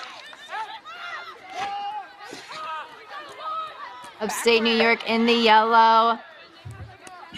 Ball hits the deck, but they continue to go forward as a ruckus set here on the right-hand side. But ball is lost at the back as Colonial Coast are able to field the ball. A breakdown here on the left-hand side as they work it to the left. Trying to find a gap in this Upstate New York side. But it looks like there might be a competition for the breakdown, and it works in favor of Upstate New York off of a knock-on. Both these teams putting together some pretty good phases here, but getting, just a number of phases through. Look at Colonial Coast with Carly Baker and Keith Katanak coaching them. Both teams just going through these phases, and eventually it just kind of wears out, and it's tougher to continue to win those rucks. They really have to keep concentrating if they're going to play multi-phase rugby in sevens or try to find a little wider space. Both teams playing pretty tight here. Can they work it wide? As we see our first scrum of the game, Upstate New York is able to gather it at the back, but a good contest happening between the scrum halves leads to a turnover at the breakdown. Colonial Coast exposing a little bit of vulnerability here against Upstate New York as they work it through the little gaps. They're off to the races. It's a foot race. Upstate New York trying to chase down a fast number 12, Usachev from Colonial Coast. Look at the hands coming here. Ball comes up. Nice little pop.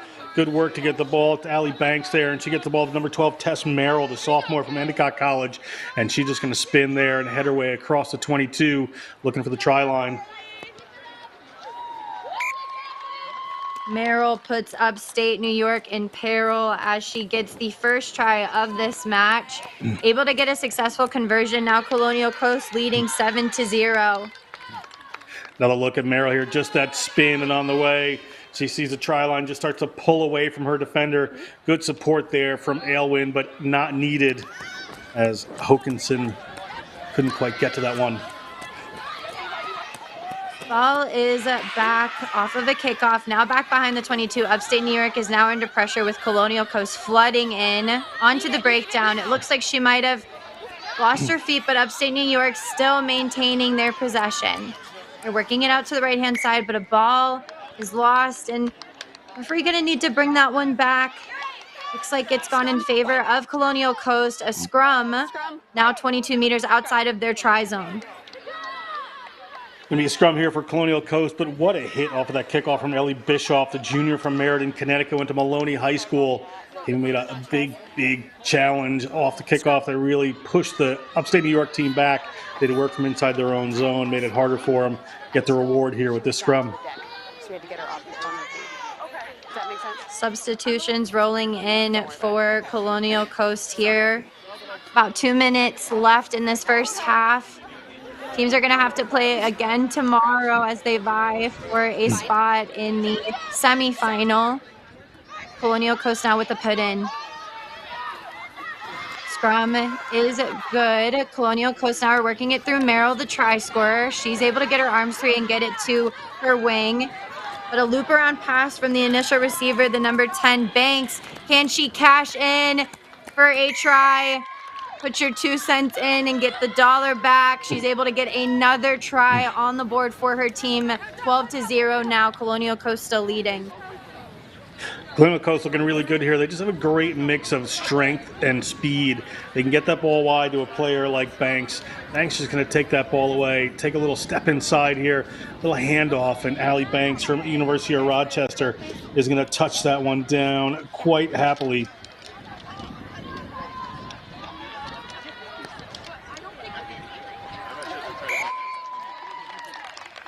Pick to come again. We see here Banks.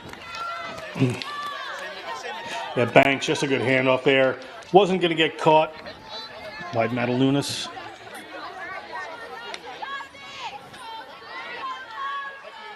Colonial Coast again finding themselves kicking off to Upstate New York. Upstate New York unable to score here as we enter into the last 30 seconds.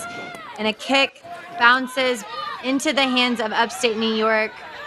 The pressure coming in early in the breakdown for Colonial Coast. And pressure on defense, a little bit too much pressure. And Colonial Coast is called offsides as Upstate New York have an opportunity to attack out of this end. They elect to tap, and they're moving it now through the hands on the left-hand side. They get it to the last defender, but a big low hit coming in from Colonial Coast leads to a lot of pressure at the breakdown and a turnover. Moving it away from the pressure, they elect to try and move it wide to the left. A step back inside. Is she completely free? Somebody dives at her ankles, but the number 1, Stubbs, she's going to go ahead and cash in her pay stub. 17-0 now for Colonial Coast. Carolina Stubbs with the try. Carolina Stubbs, the senior, does great work here. Good defensive pressure coming from Colonial Coast. They're just making it difficult for Upstate New York to get going. See the ball come out there into Stubbs' hands. She had Banks with her, but decided she didn't need it. Banks just offers that threat out there. Players have to pay attention. And Stubbs is well through. The Newtown High School grad gets 5 points on the board. 17-0 as we enter into the second half. Stay with us. There's much more action left to come.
First cap, Colonial Coast looking strong here. You see Allie Banks right away getting involved in the action. Allie Banks just pushes off a couple for a try. Good strong runner. Another try coming out here. You saw Carolina Stubbs. She had Banks with her, but decided she could take it to herself and punches one down. Good try there. Colonial Coast looking strong, Darian.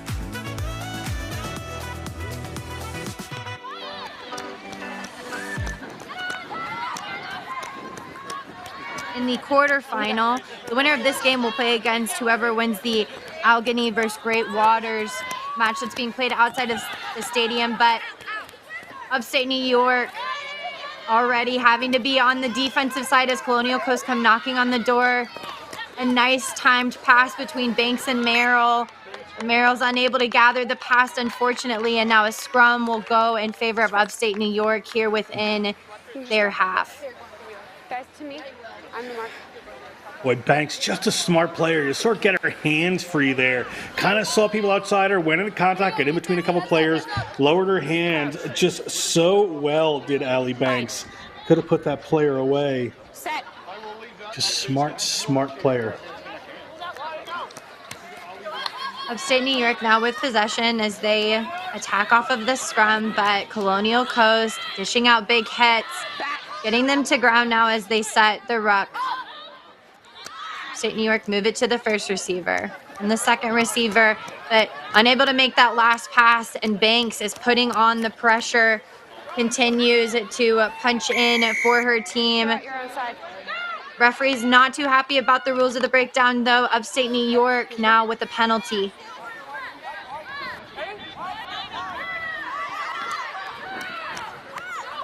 Upstate New York really needs some points here. They're going to have to pour this one on. Offside. Tail gunner. Colonial Coast just getting too excited here. That's the second time they've been called the offsides, and Upstate New York on an isolated runner tries to take it into the heart of Colonial Coast, and a big hit's coming in. She's close to the sideline. This is danger zone, but they continue to press on as she's knocked into touch. Colonial Coast now with a line out. Don't start trouble, okay? Not what Upstate needed right there. They are, a good team, and there's time left in this game, but they need to score pretty quickly if they want to have a say in the final score. Take a look at what happened here. Ball just pops over there. The skirmer gets it into the hands of a waiting teammate. That goes for Dini. And now Colonial Coast doing what they do best. Merrill using the ball as a way to throw defenders off. Finds it to the hands of Banks. She's so ball hungry. This player right here, though, the number 7 Colonial Coast, Alowin, she's pumping her legs, tries to connect. But the ball is lost to ground and they set the ruck. They move it to the right-hand side. Now Merrill steps back in. The number 12. Can she get a second try for her team? Colonial Coast. She will glide in there for another try. Colonial Coast now leading 22-0 against Upstate New York. It's a try there for that player, Merrill. But again, it's Allie Banks here just making things happen. Just seems like there's some space out wide, moves the ball quick, doesn't take any steps. You saw earlier in that same passage of play, and go into contact, get her hands free, and just move that ball away. So just her rugby intelligence is really showing. And Merrill, the recipient of the try, had work to do herself. Got that one out there. Kick is good for Colonial Coast, now bringing the score 25-0. Upstate New York with the goose egg as we enter into the last little bit of this second half. Players like Merrill, I don't know, John, they're not really allowing Upstate New York to answer back. Merrill's hiked one of the tallest glaciers in Iceland. I don't know the name of that, but it's in her notes. Got it? Didn't have to climb too much to get that one. It was pretty much right there for her.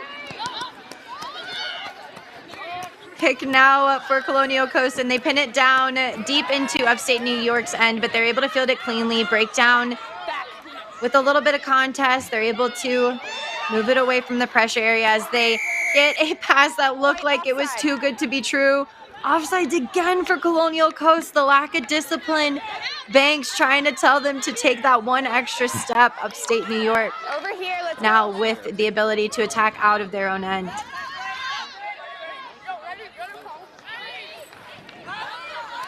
Up comes in from Upstate New York. They want to take it straight up into Colonial Coast, but she's met heavily by two defenders. Seems like she got stuck under the breakdown in Upstate New York again with a penalty. She decides to take it right into Banks. Maybe not the best decision with a collision like that. There's a contest at the breakdown. Colonial Coast losing their feet. You know what that is. Referee not happy. It's 3 penalties in a row and a yellow. Now for Colonial Coast, Yep. Van Amberg will have a seat. That yellow card had to come eventually. There were just too many penalties coming for Colonial Coast. All the good things they've done on offense, they just got to work on that for tomorrow. If they go through to the semifinal a couple minutes, they're going to need to play a little more disciplined tomorrow.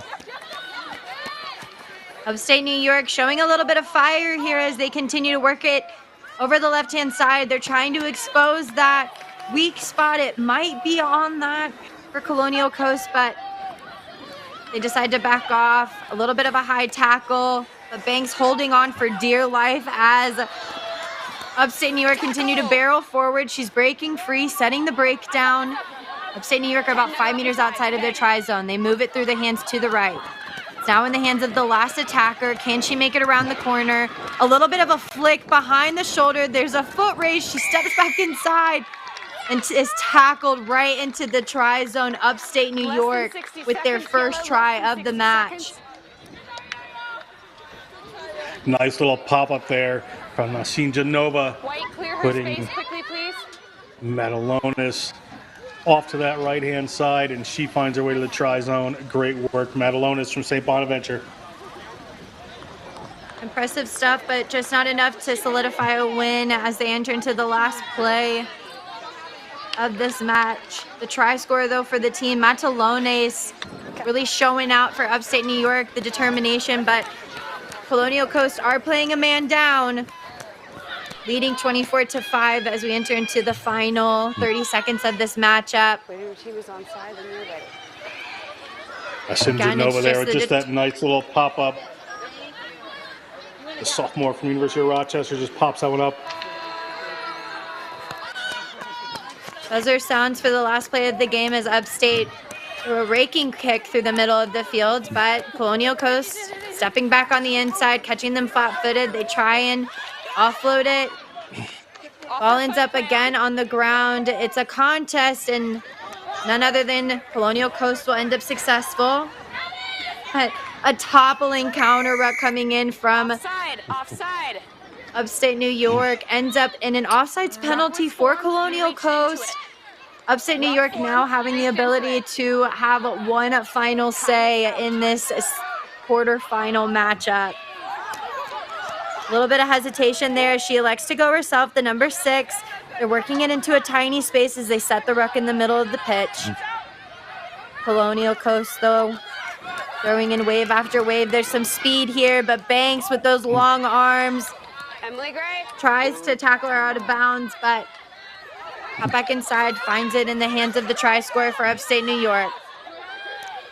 Working the ball off of the hinge of the ruck is Upstate New York, but again, the counter ruck from Colonial Coast. Banks just trying to get it out of bounds, trying to stop Upstate New York. waiting on you. Yep. Not getting on the sideline. Continuing on, they're almost at the sideline, but they finally are moving away from this pressure as they work it out left. Upstate New York still working hard. They've got numbers on the left if they can use them. A step back inside off the left foot. But getting the hands around Banks, telling people to please kick it out, but a forward pass will do the job.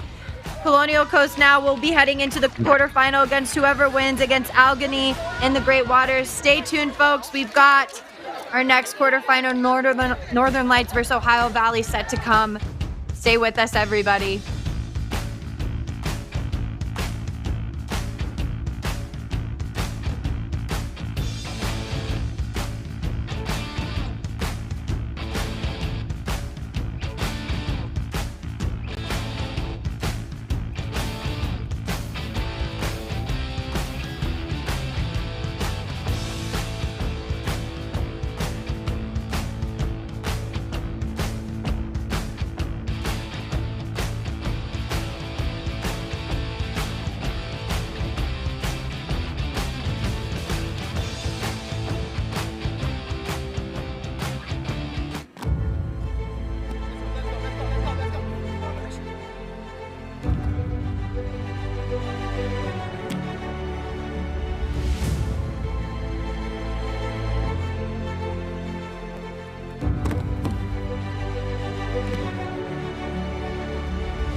Welcome back, everybody, to Round Rock, Texas. Sun is finally out. Everything is blazing here in Texas for the NCR National Sevens Cup at the Round Rock Multi-Purpose Complex. These all-stars showing out here as Pete Chamberlain is our referee here, a fan favorite. Here on the left, the Northern Lights are going to be playing against Ohio Valley, who will be on the right in red. I'm here today, Darian Lovelace, with John Broker. What do you think we're about ready to see in this matchup between the two sides? Well, some great rugby's on tap here. Certainly, these teams both want to make those semifinals, so it's going to be a big ask for both of them. But we should see some good running rugby and some physicality early on for the day from these teams. So we expect to see a lot of that.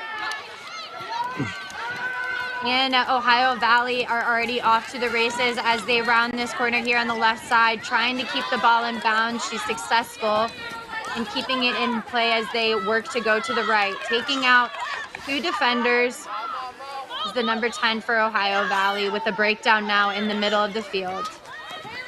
Electing to go wide, they find it in the hands of their wing. She slips through one, slips past another. It's a foot race now.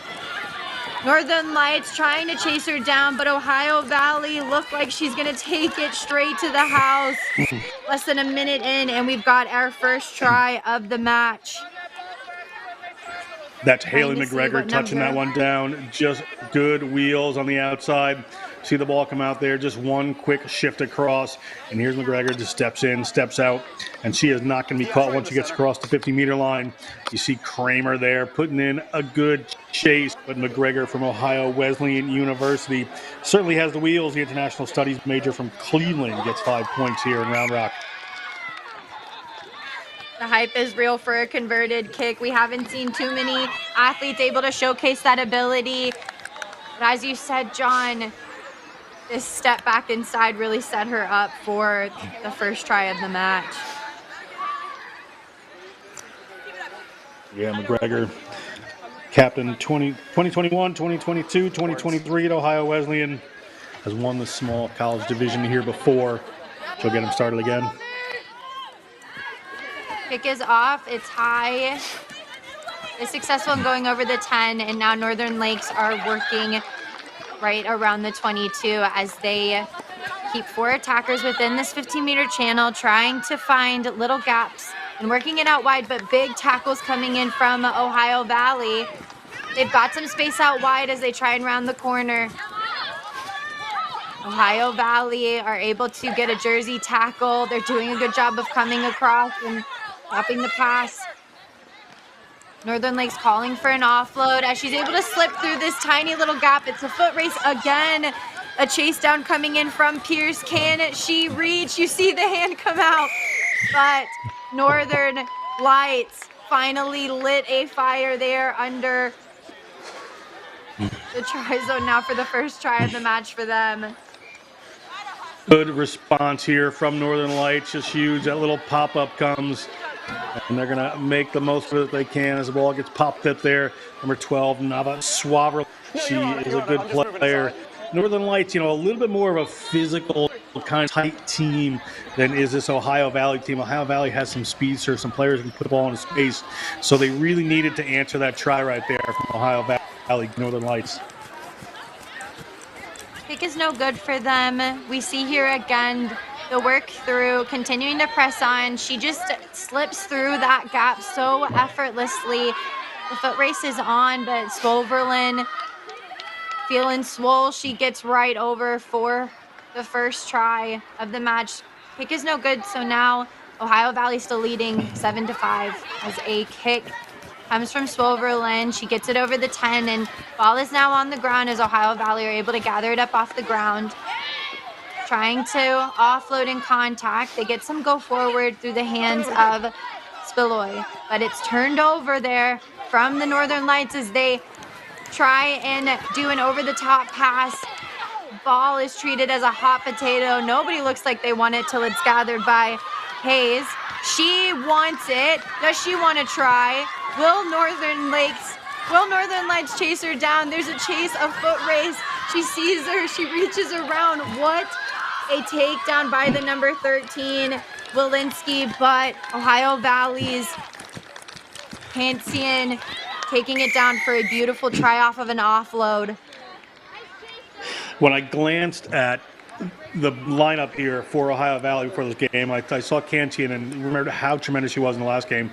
So this is a great run here, and I thought to myself, as this run was going on, we may see Cantian come in here at some time. Good supporting player, smart player, knows whether they can make it or not. A little pop-up there from Hayes, Cantian's hand. She gets to finish that off. But all credit to the captain of Baldwin Wallace University and former Brunswick Valkyrie for keeping up getting himself in the right place there and scoring that try.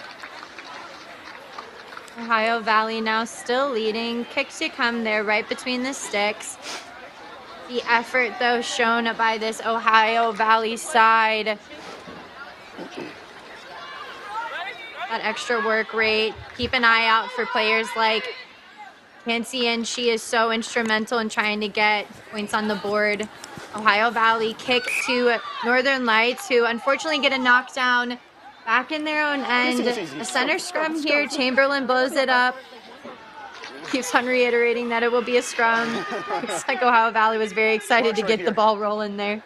Let's get the hookers there.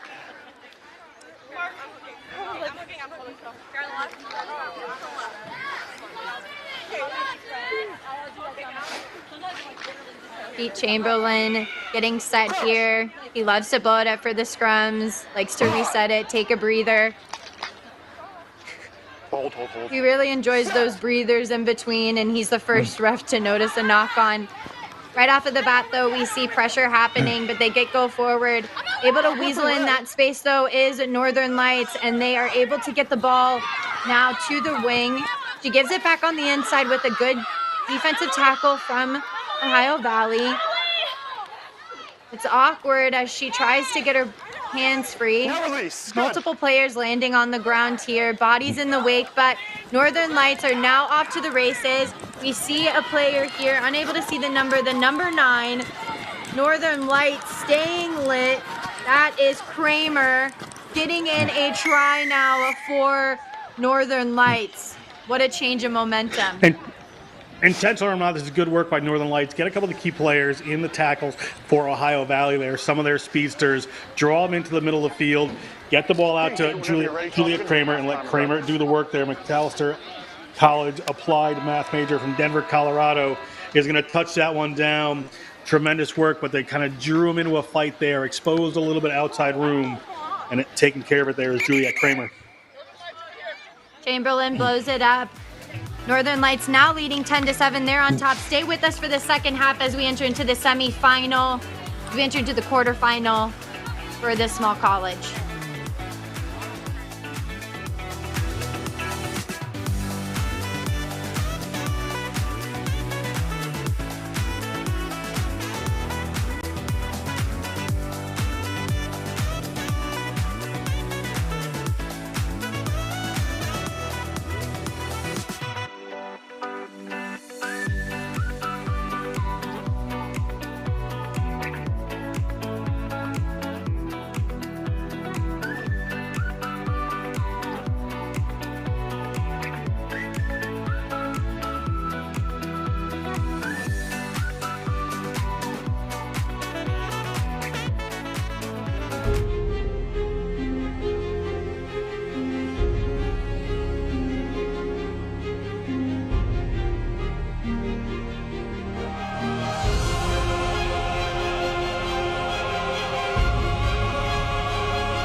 In our game, we play with our hearts.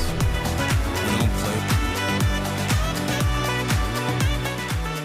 Welcome back to the Regional All-Star Tournament here in Round Rock, Texas. We're seeing Northern Lights here, the exhaustion, but they are finally turning on their lamps as they take on the lead. The extra effort, though, that has been coming in from Ohio Valley, we should not be discrediting them. John Broker, what did we see in this first half that you expect to see going into the second half for Ohio Valley?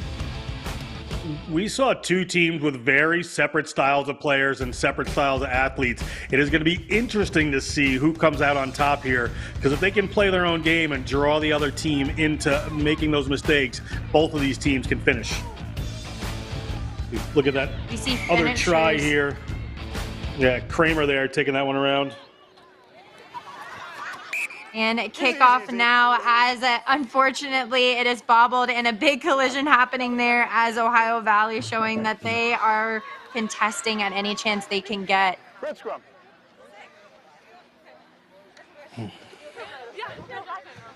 Chamberlain. Ohio Valley would do well to care this opportunity right here. This is great for them. They apparently have their runners off to that left-hand side. You see the defenders and screen for Northern Lights. Significant opportunity to this right side for Ohio Valley. Ohio Valley now moving it to the left hand within the hands of the try scorer, Calcian. She making it look easy again. Will she get a second try? The number 10 out of 10, recommend her on your team. He gets another try, a well-deserved try for Ohio Valley, extending the lead now 17-10 against Northern Lights. Wow, wow, wow. What an individual effort right there. Just sees a little space, does Cantian, and needs no one to ask her to cut it through there. See, it shows on the outside, saw the defenders go, just saw that defender slipping behind, leave a little dog leg in the defense, and away goes Cantian. And the English major from Brunswick, Ohio. And a frequent rock climber touches down another try.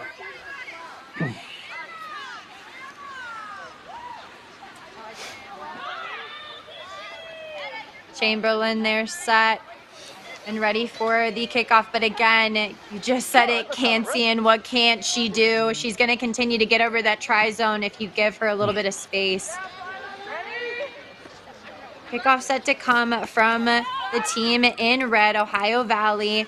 A good kick that's fielded cleanly by Northern Lights as they're off to the races. She's over the 40, she's over the 50. A little bit of a foot race, but she's finally tackled. And unfortunately tackled into touch by Ohio Valley.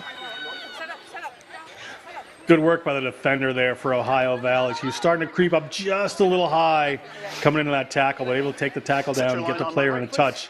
And this is a good result for this Ohio Valley team. Get this line out, get the ball back in Cantian's hands, see what you can do out wide. Wait. Purple back line, step. Look to the AR, please. Thank you. And purple, you just step here into the hooker channel. Thank you. Chamberlain again trying to slow the game down a little bit. As we see a looping pass over the top, and now Ohio Valley are working it through the hands, trying to get it to that last defender. They find the connection with Bergstrom, and she connects back on the inside to Ohio Valley players, trying to flood that lane, but it's intercepted by Northern Lights. Popping it off of the ground as they work it now to the far right side. An offload hits the deck, but it bounces right into the arms of a Northern Lights player. Does she have the ability to go the distance? She does. Another try now for Northern Lights, 15-17. Wow. Just a couple of traded balls here, and it winds up in Gross hands. And this is one of those Northern Lights players. You see it right here. She just takes 2 or 3 players into contact because she's so strong and good and able to offload there, gets the ball up in the air, and a good presence of mind here to just work towards the post to try to tie this up at 17, see how the kick goes.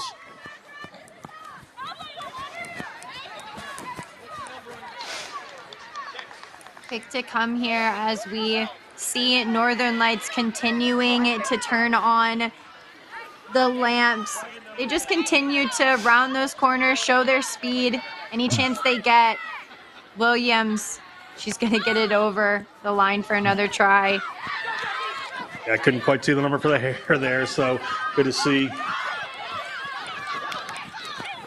And they're off to the races now. Ohio Valley 17 still leading over Northern Lights, but they are now in their green zone with a massive gap in the middle. Bergstrom steps off the left foot, steps off the right. There's a fend as there are 2 attackers outside.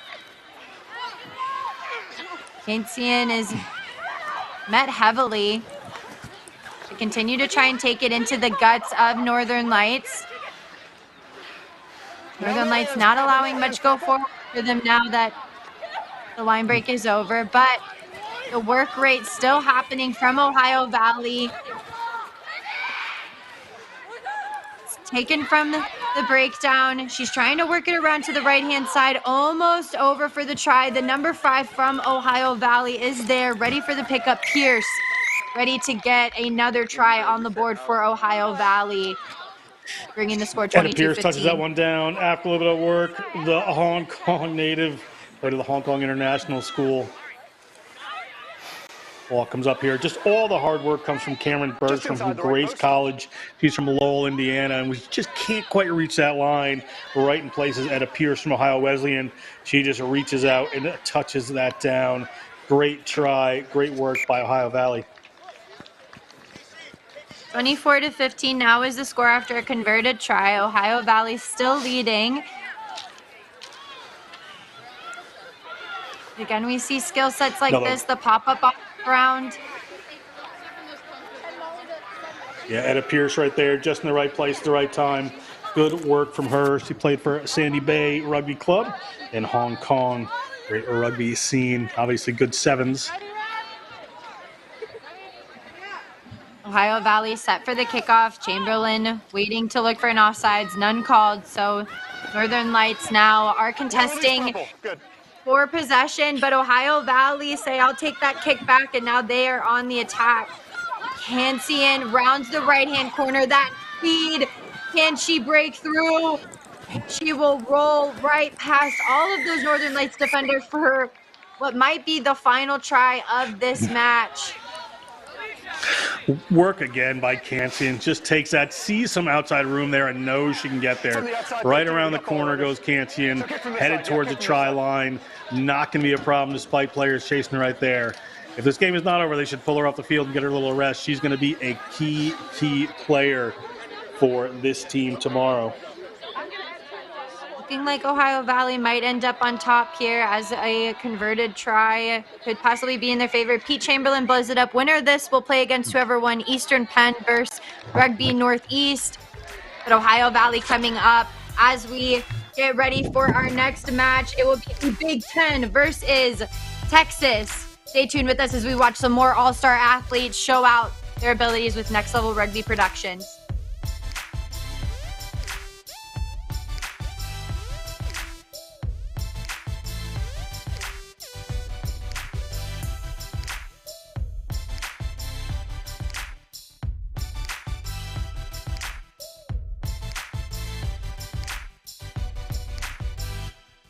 Home stretch, home stretch.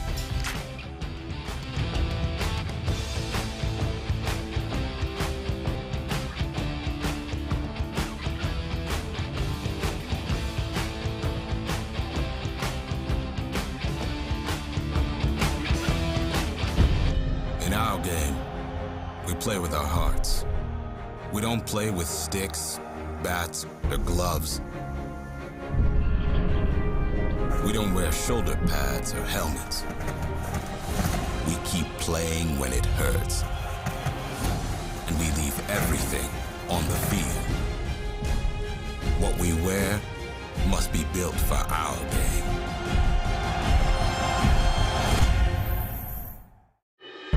In our game, we play with our hearts. We don't play with sticks, bats, or gloves. We don't wear shoulder pads or helmets. We keep playing when it hurts. And we leave everything on the field. What we wear must be built for our game.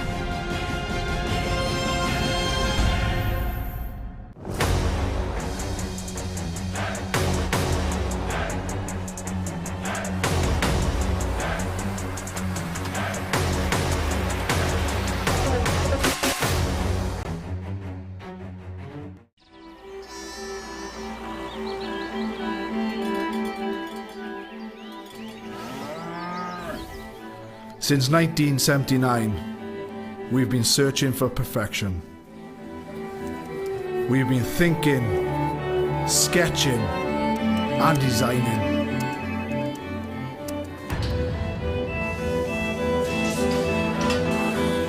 We've been building, assembling, and strengthening.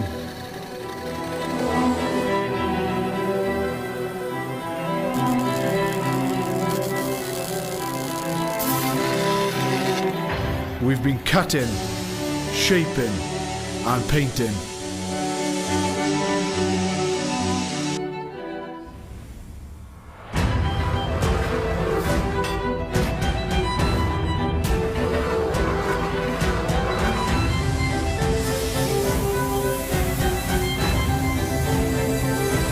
We've created strength and beauty time and again. Our machines are made for one thing: the perfect hit.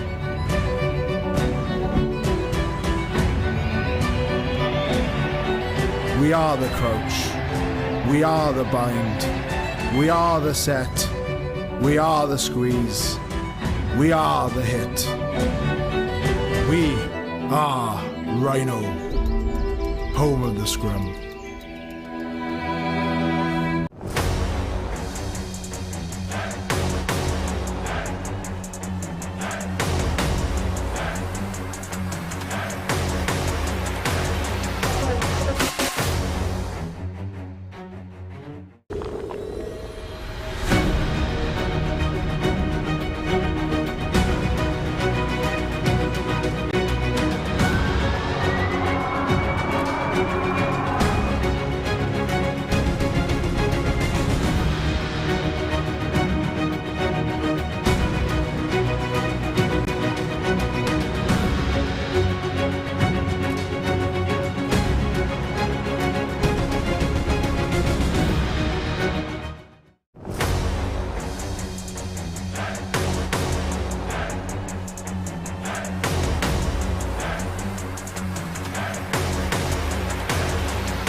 We are back here at Round Rock Stadium looking at some highlights of the Big Ten. Darian Lovelace.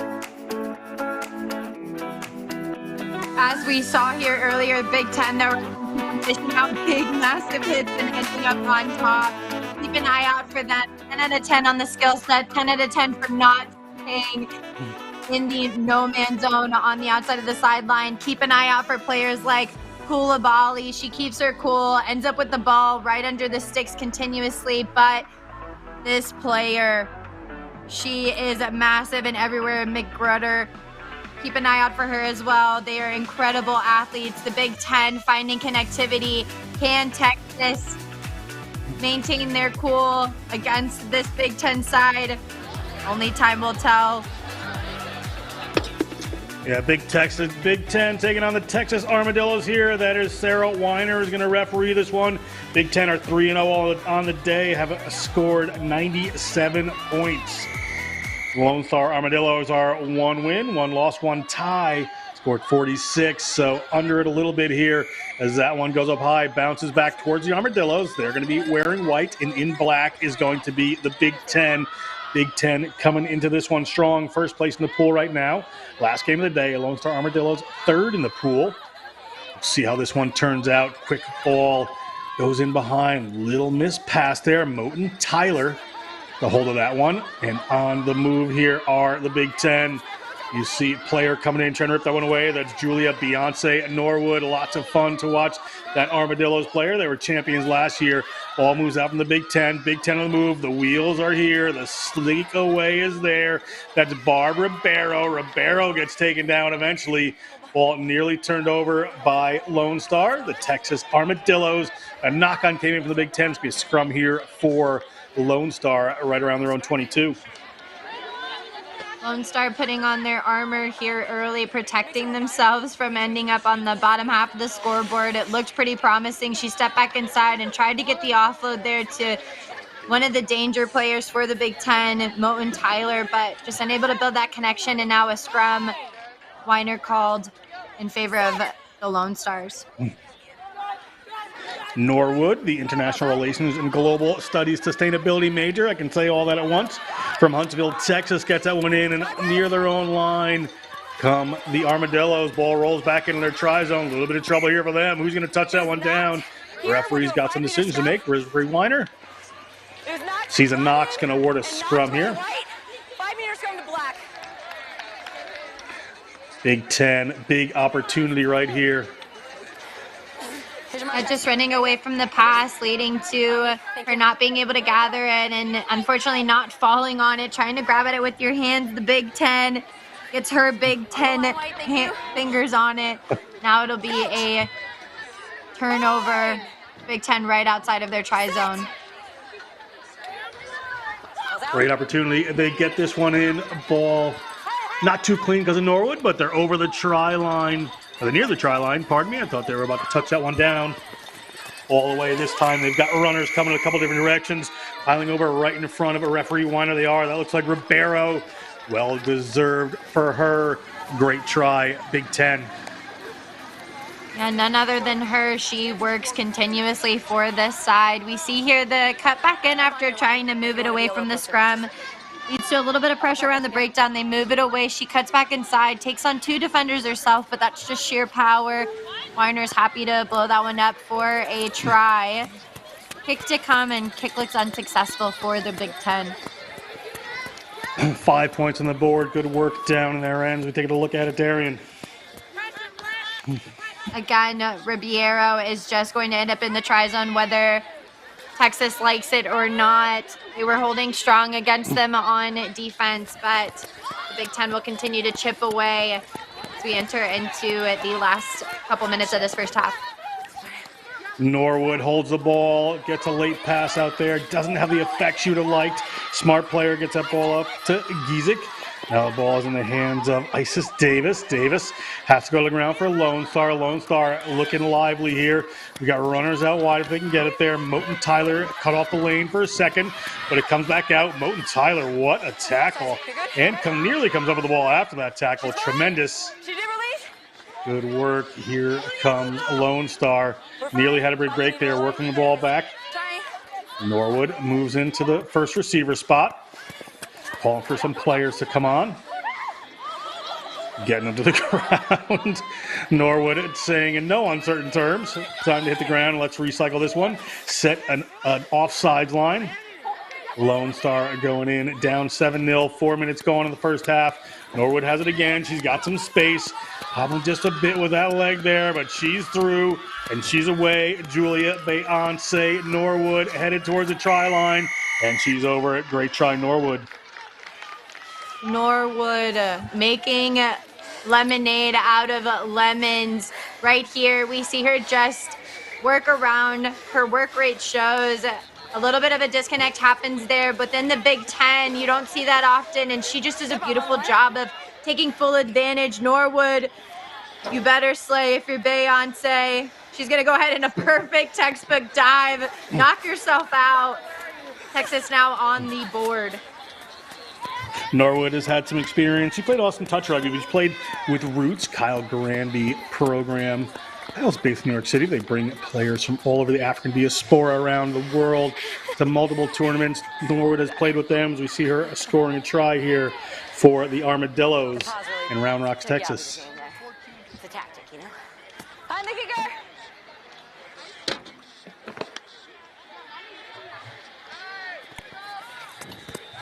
Navejas puts that one up, bounces back, doesn't make it 10. Be a free kick here to Big Ten. Not what Lone Star would have needed. Norwood trying to plead the case, but not coming.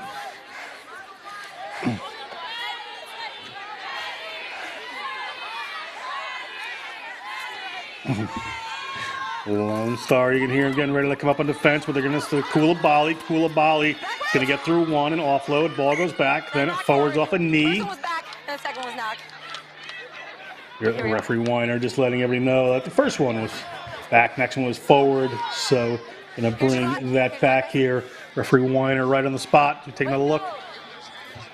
Big Ten just not doing themselves any favors when they're making mistakes. They're pretty big ones that could have resulted in beautiful moments, but Texas, the Armadillos putting on the armor. Now they get the ball and get to attack out of their own end.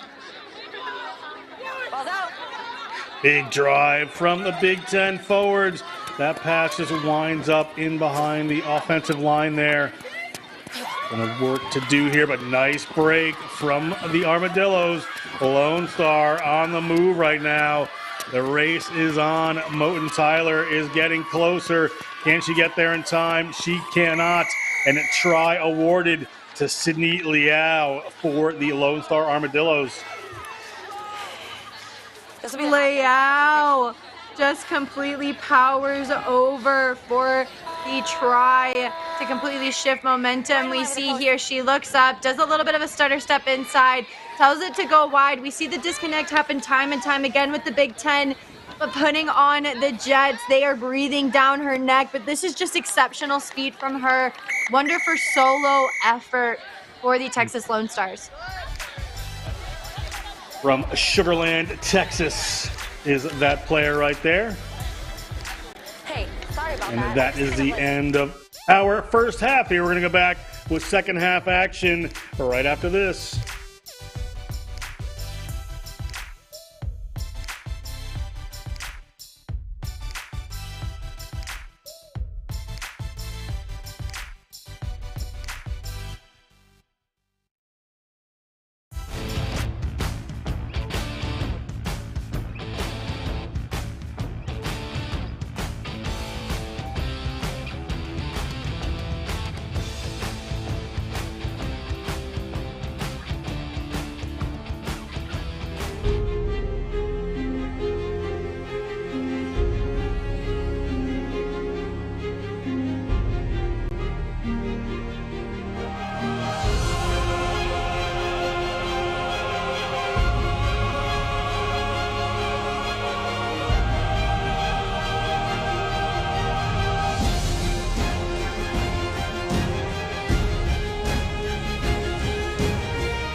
Play with our hearts.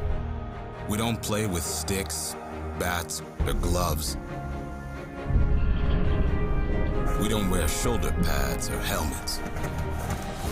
We keep playing when it hurts. And we leave everything on the field. What we wear must be built for our game.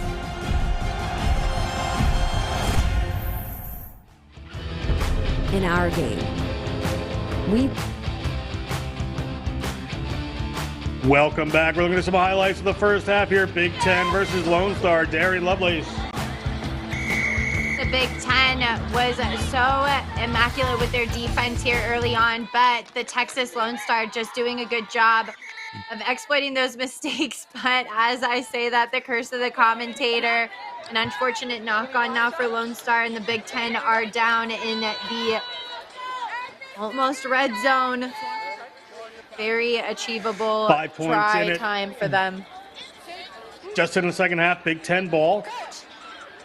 See Frisbee playing scrum half right there, putting this one in, just 5 points in it. So he said 3-0 are this Big Ten team. Lone Star 1-1-1, just building into their day, looking a lot stronger in this game, playing against a team the caliber of Big Ten. Big Ten on the move here, and that's the step right there. A handoff, she can't quite get away. Not held, she gets back up. Koulibaly has been fantastic, but ball ripped away, it looks like, by one of these Lone Star players. Isis Davis made that happen, the Texas A&M ecology major from Chesterfield, Virginia. Gets that ball back to Norwood. Norwood taking a run off on her own, just shows the ball is going to hang on to it, puts the pass away. Very well done there. Good connection to get that ball into the clear. Norwood comes in. Ball moves back from Allison Vejas. Coming across the field, Leo. She scored a great try. The end of that one. Big rumble forward. Steps up again. These players very aware of the laws around that tackle area, doing a great job exploiting it. Big Ten just making the shirt tackles at the moment, getting a little disorganized by this Armadillos pressure offense. Coming through again. Here come the Armadillos. Ball back up to Leo.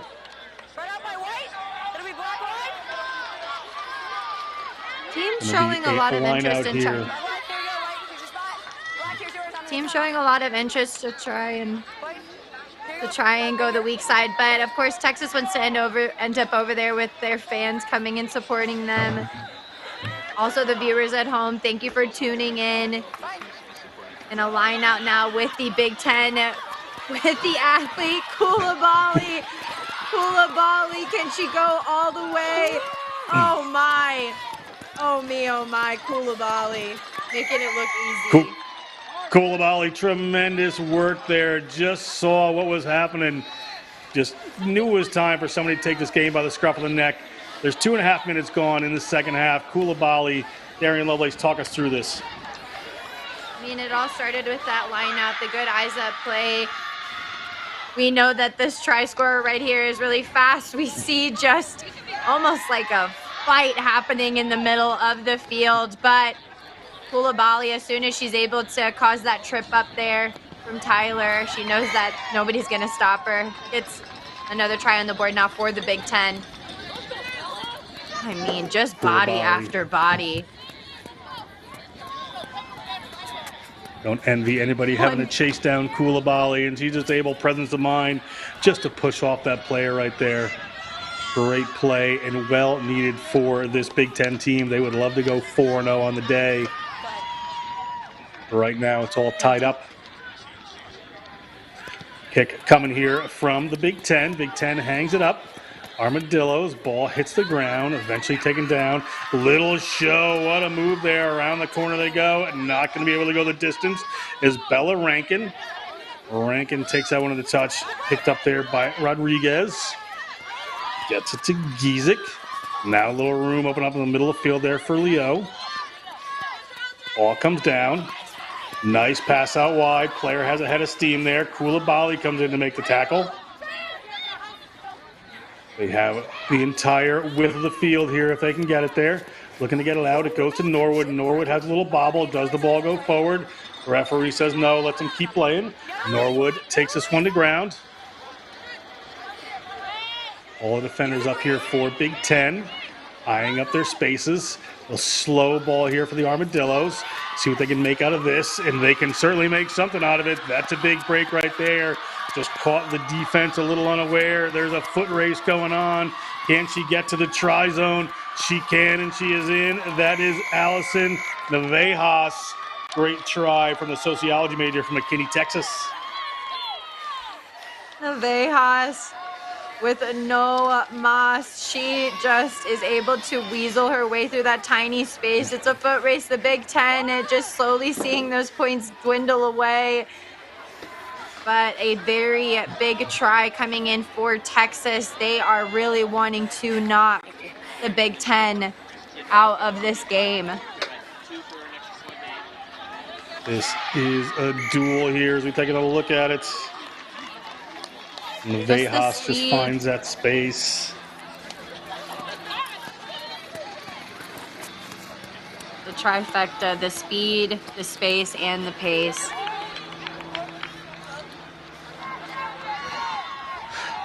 Plenty of time to go here. Second to last game of the day. Gonna have Midwest versus Great Waters coming up next in this all-star division. 15-10, Lone Star is up. There is a minute and 20 seconds to go on the game clock. Big Ten certainly has the runners to tie this up or break it. Speaking of which, here comes Koulibaly, who steps one, steps another. Koulibaly, somebody hanging onto the jersey, has to get her speed back up. She's got 3 players chasing her. The townsfolk are eventually going to take her down, but she's able to get that ball away to Lauren Reddington. Lauren Reddington puts that one up into the hands of Kleber. Alia Kleber with a nice offload there. Hands off and going in. Try should be awarded here. Casey Bouchard. It's all tied up here. Big Ten.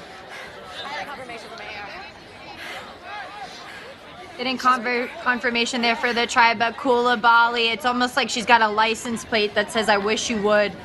Just continuing to try and chase her down from the back. She's finally snatched from behind. She's looking for the offload. They elect to go ahead and switch it back to the right-hand side, recognizing there's just one defender.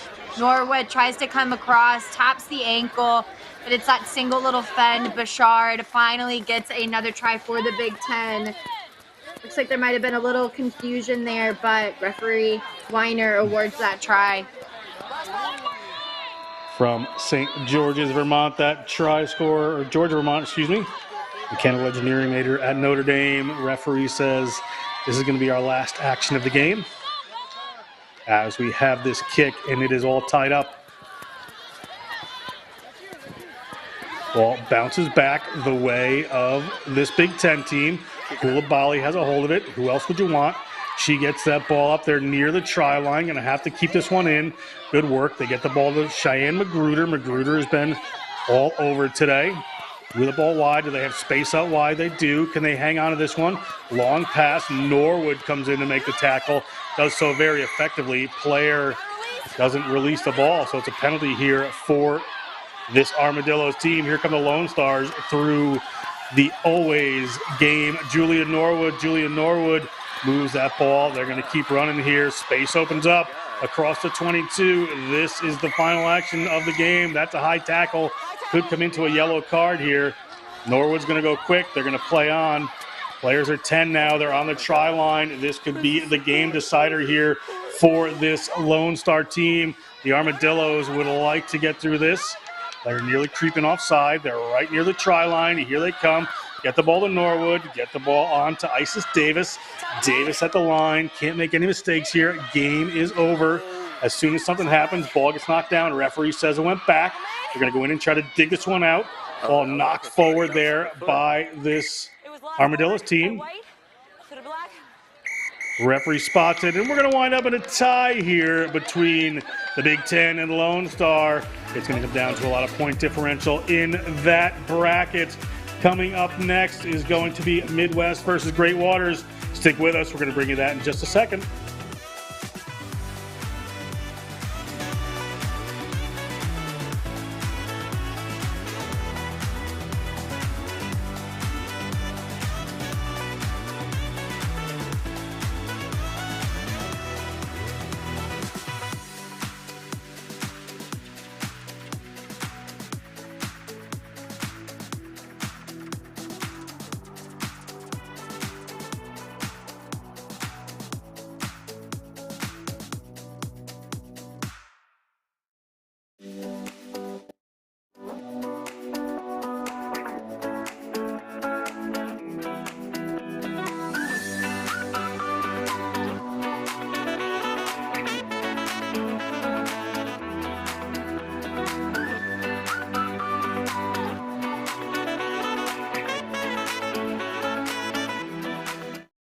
Play with our hearts. We don't play with sticks, bats, or gloves. We don't wear shoulder pads or helmets. We keep playing when it hurts. And we leave everything on the field. What we wear must be built for our game.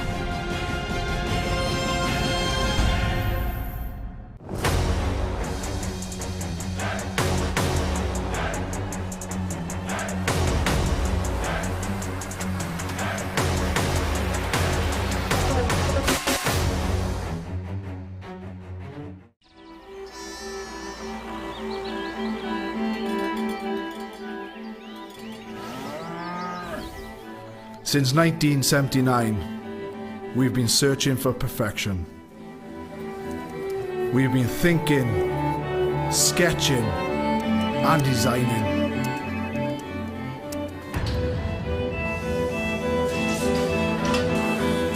We've been building, assembling, and strengthening.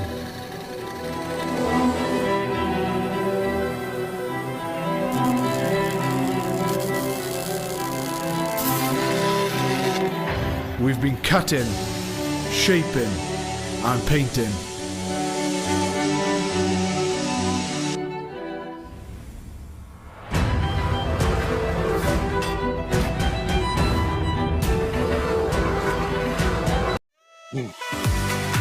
Last game of the day, Midwest versus Great Waters. John Broker, Darian Lovelace. Darian, some Midwest highlights.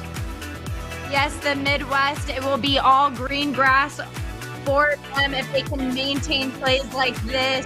Their speed was just all over the place. They were continuing to push the width, but it was players that linked up with one-off runners perfectly. They were just able to weasel their way through these tiny gaps. The Midwest will have a lot to say against Great Waters. But Great Waters is not the team to discredit as they show exceptional work rate. Big hits, big fends. It's players like Heineck. She was able to find her way into the try zone. Fortunately robbed of that last one, but she was able to get a try of her own before the game was over. Great Waters here in the blue and white will be kicking off to the Midwest in green. And we have Midwest is going to be in green. Great Waters in white, running from left to right on your screen. We are underway here. Interesting matchup. Midwest with the first big break. Midwest looking to get in. Midwest, they've got players speeding on from Great Waters. And Midwest are going to touch down the first 5 points of this final game of the day. What a try for the Midwest All-Stars. We are not even a minute into this match and they are already testing the corner, testing the speed. It's that fend. But this is the recognition to open up her legs. She keeps the ball in two hands, realizing she's by herself. Nobody's going to catch her. She opens up the stride. Heineck tries to gun her down, but she's not going to stop her. The only stop she'll get is from getting it between the sticks.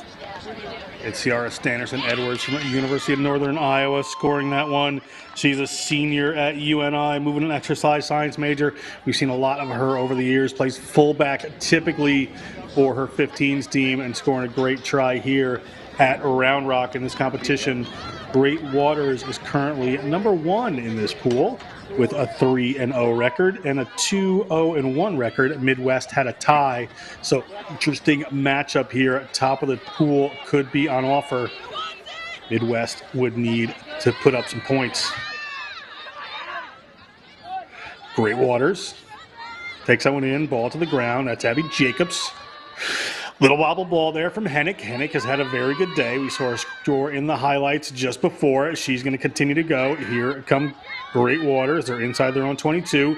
Pressure coming on from the Midwest. Little looping pass out there. It hits its mark. Gower, the referee, is on the spot, sees that go. It gets into the hands of Karis Ridd. Ridd has scored a couple of tries here today. Watch her make her way to the try line. Midwest working their way over, but players not releasing and rolling away for the Midwest. We're going to have a penalty here for Great Waters. Hennick wastes no time getting that team underway. It's a big pass up there. Abby Jacobs looking to punch some holes in this defense, draw a couple defenders, and does. They move it out wide, get it in the hands of Izzy Curry. Curry pops one up. Good ball movement here from Great Waters, keeping this one alive. It goes back into the hands of Midwest. Midwest has some runners out wide. See if they can get it there. Foot race is on. They get it to one of their speedster there. She's trying to put on the gas. Good work there from Morgan Link, and Morgan Link is headed to the try zone, and the first-year player from University of Northern Iowa, Morgan Link, played for Cedar Falls Girls Rugby in Cedar Falls, Iowa in high school, and touches down here in Round Rock. What a play. Link just able to match up very well with Dunn. She usually is able to power over, but Great Waters is very fast. You see that Great Waters player come across the number 14, trying as she might. She's not going to be able to catch somebody who's as fast as Link. And it will be a try in favor of the Midwest, all green all day, it seems like. Kick from Zek there, doesn't go. We're going to remain at that score line. Taking a look here at Link. Link just trusting herself, able to get that over. Again, green showing their expertise here. Does Great Waters have an answer?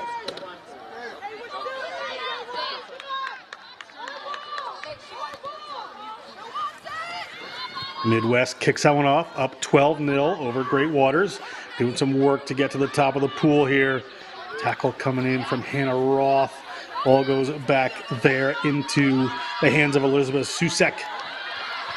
Couple offloads coming in. Jacobs has been good. Here's Hennick. Hennick knows her way to the try zone. She's eventually taken down there. Player comes around, works back in. That's Stannerson Edwards. Stannerson Edwards really showing in this one. She would love that top of the pool for tomorrow's quarterfinal games.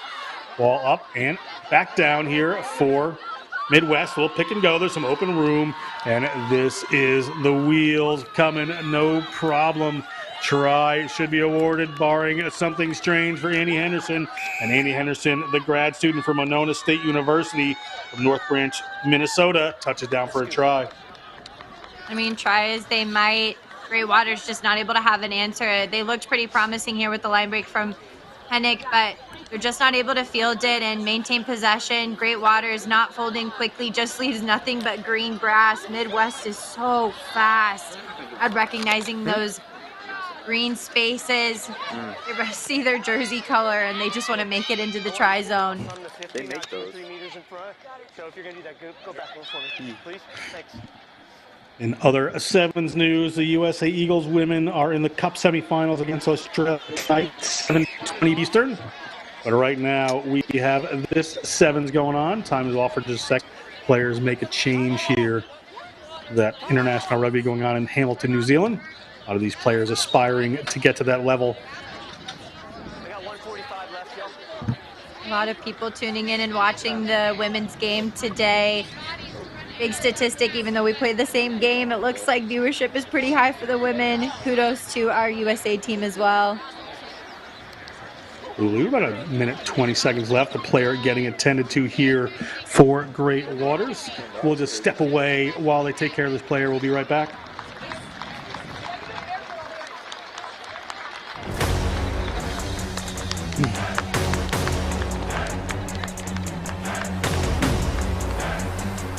Yep.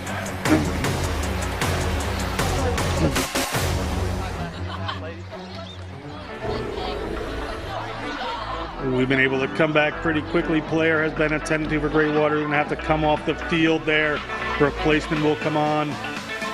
Midwest just scored that try. Gonna kick this one off. Our NCR Volunteers kicks that one on the field. See Dave Haynes stepping in the frame there. Referee director for National Collegiate Rugby. We'll talk tomorrow about many of these people that make National Collegiate Rugby tick.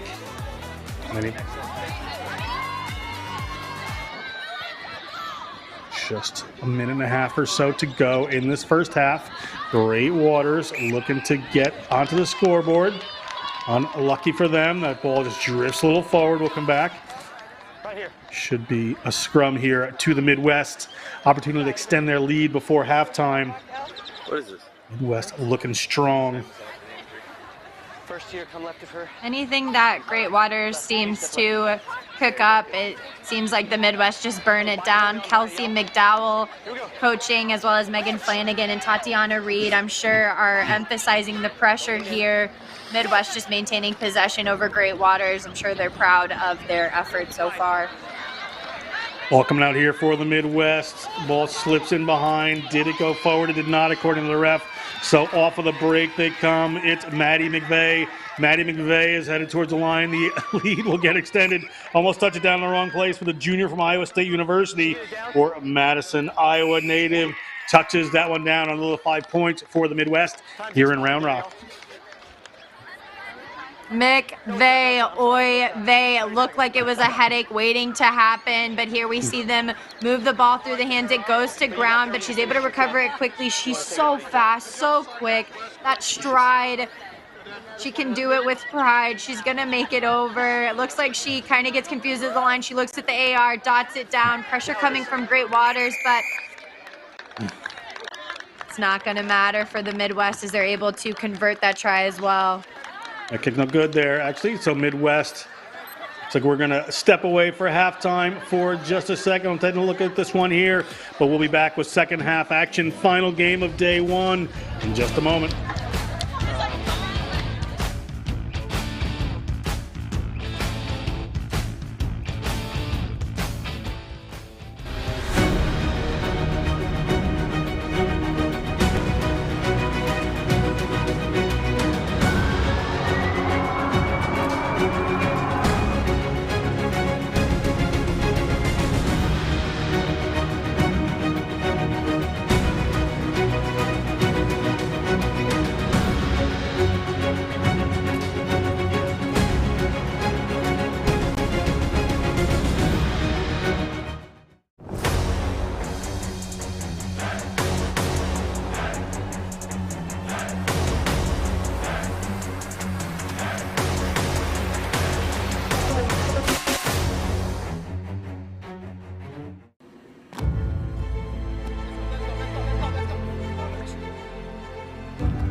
Midwest scoring a good try. This is Ciara Stannerson Edwards. She is all business when she gets going. Touches down that try for the Midwest. Currently in a commanding lead here in Round Rock, Texas at the National Collegiate Rugby Women's All-Star Sevens Cup 2023. John Broker with Darian Lovelace joining me here for this final 7 minutes of rugby today. Referee Gower gets us underway. Midwest in the green, running from left to right, are going to kick off to Great Waters. They have a bit of work to do, Great Waters. A penalty against them for a player coming off their feet is not going to help. Here comes the Midwest. The power route coming. Big moves here for Maddie Dunn. Maddie Dunn looking at the try line, and Maddie Dunn wants to join the try-scoring party. Maddie Dunn does score for her team, the senior from Iowa State University. Ankeny girls rugby graduate, touches down here in Round Rock.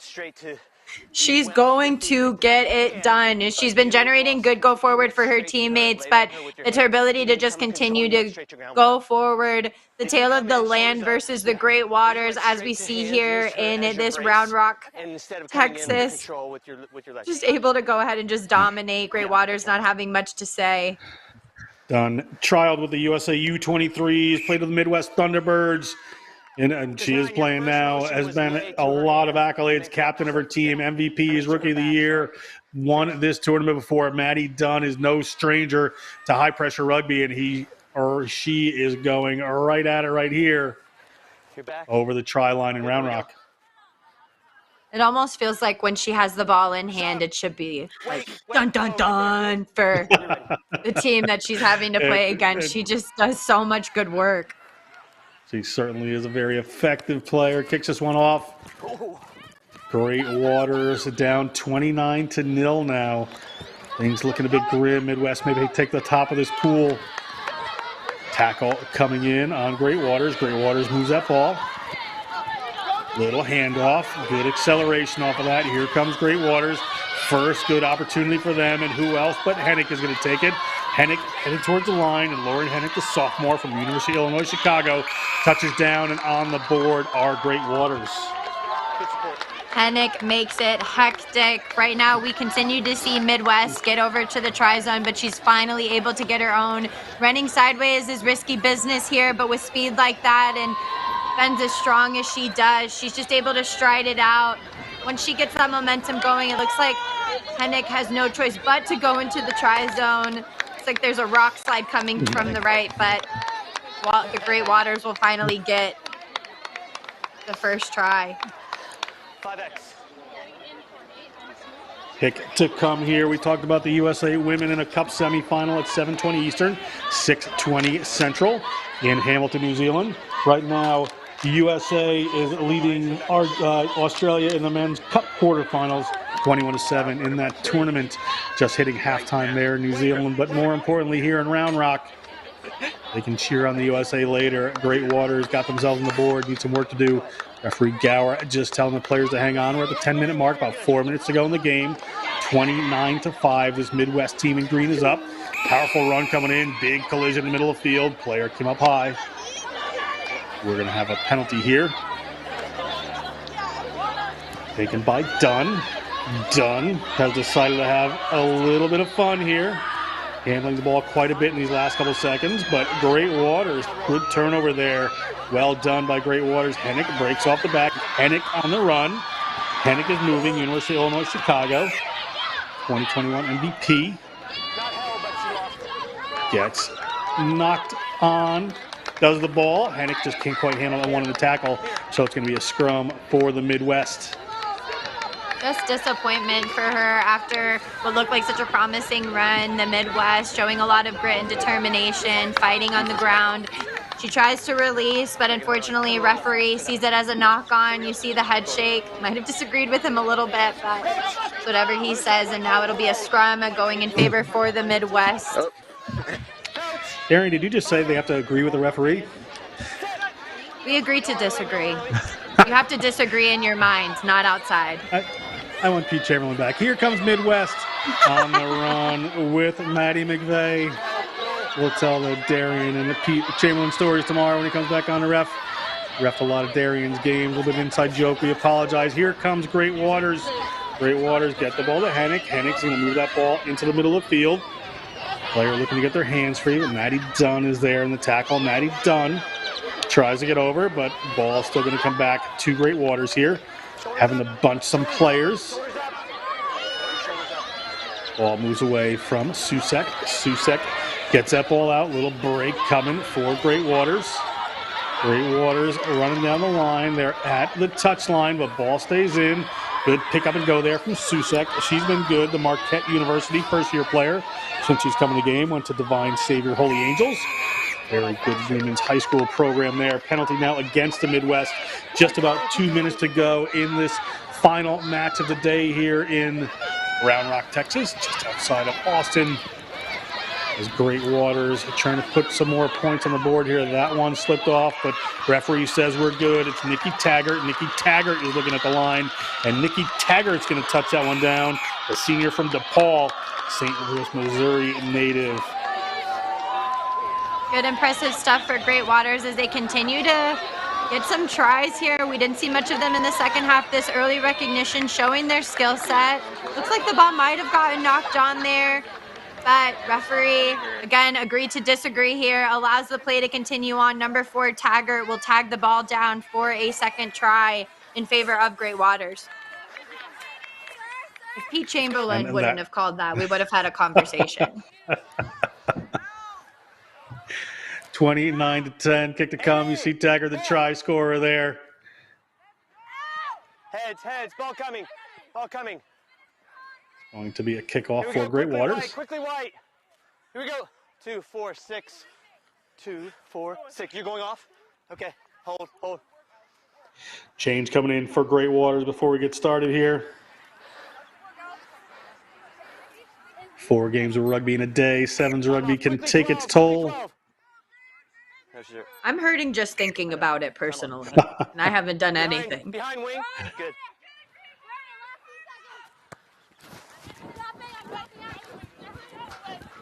Midwest coming up. Taggart, the try scorer, come up to make that first tackle. Couldn't quite get there. That's done. Taking that one down. We're at around the 14-minute mark right now. Ball into the hands of Abby King for Great Waters. They'd like to have the last say here. We're going to have some point differential to deal with potentially in this pool. Picked up, but a penalty against Great Waters. So Midwest will have the ball after the 14-minute mark. Dunn is going to keep going. Nobody is going to just throw this one out. Dunn offloads there, gets the ball in the hands of Provost. Provost gets her hands free, gets the ball to Jingle. Sorry, Megan. Jingle, number 11. Ball comes back, picked up by Smith Hernandez. Courtney Smith Hernandez gets the 22, gets it a little wider to Zek. Zek looking for the line. And Midwest may have the last say here. Taggart trying to make the tackle. Ball goes back into the hands of Smith Hernandez. Smith Hernandez looking at the line. Gets it over. Good awareness. Good way to get there. A senior from Iowa State University works on that one and gets over the try line. If you want it, you can defer. Such good work coming in from both players on the Midwest between Zach and Smith Hernandez. That connection. The two opposite players, she got the speed down there, but just needed somebody to really power over for the try. The Midwest, the green, the land versus the Great Waters. Looks like they're going to go ahead and punch in this last little bit for their team. And there's the kick, and there's the end of our game. There's the end of our day. You can go to ncr.rugby to see what all the quarterfinal matchups will be for tomorrow's game. We will be starting tomorrow at 8 a.m. Central Time, 9 a.m. Eastern. This is Next Level Rugby, bringing you National Collegiate Rugby All-Star Women's Sevens Cup action from Round Rock, Texas all weekend. For Darian Lovelace, I'm John Broker. We can't wait to spend tomorrow with you as well. Have a great evening and a wonderful rest of your day.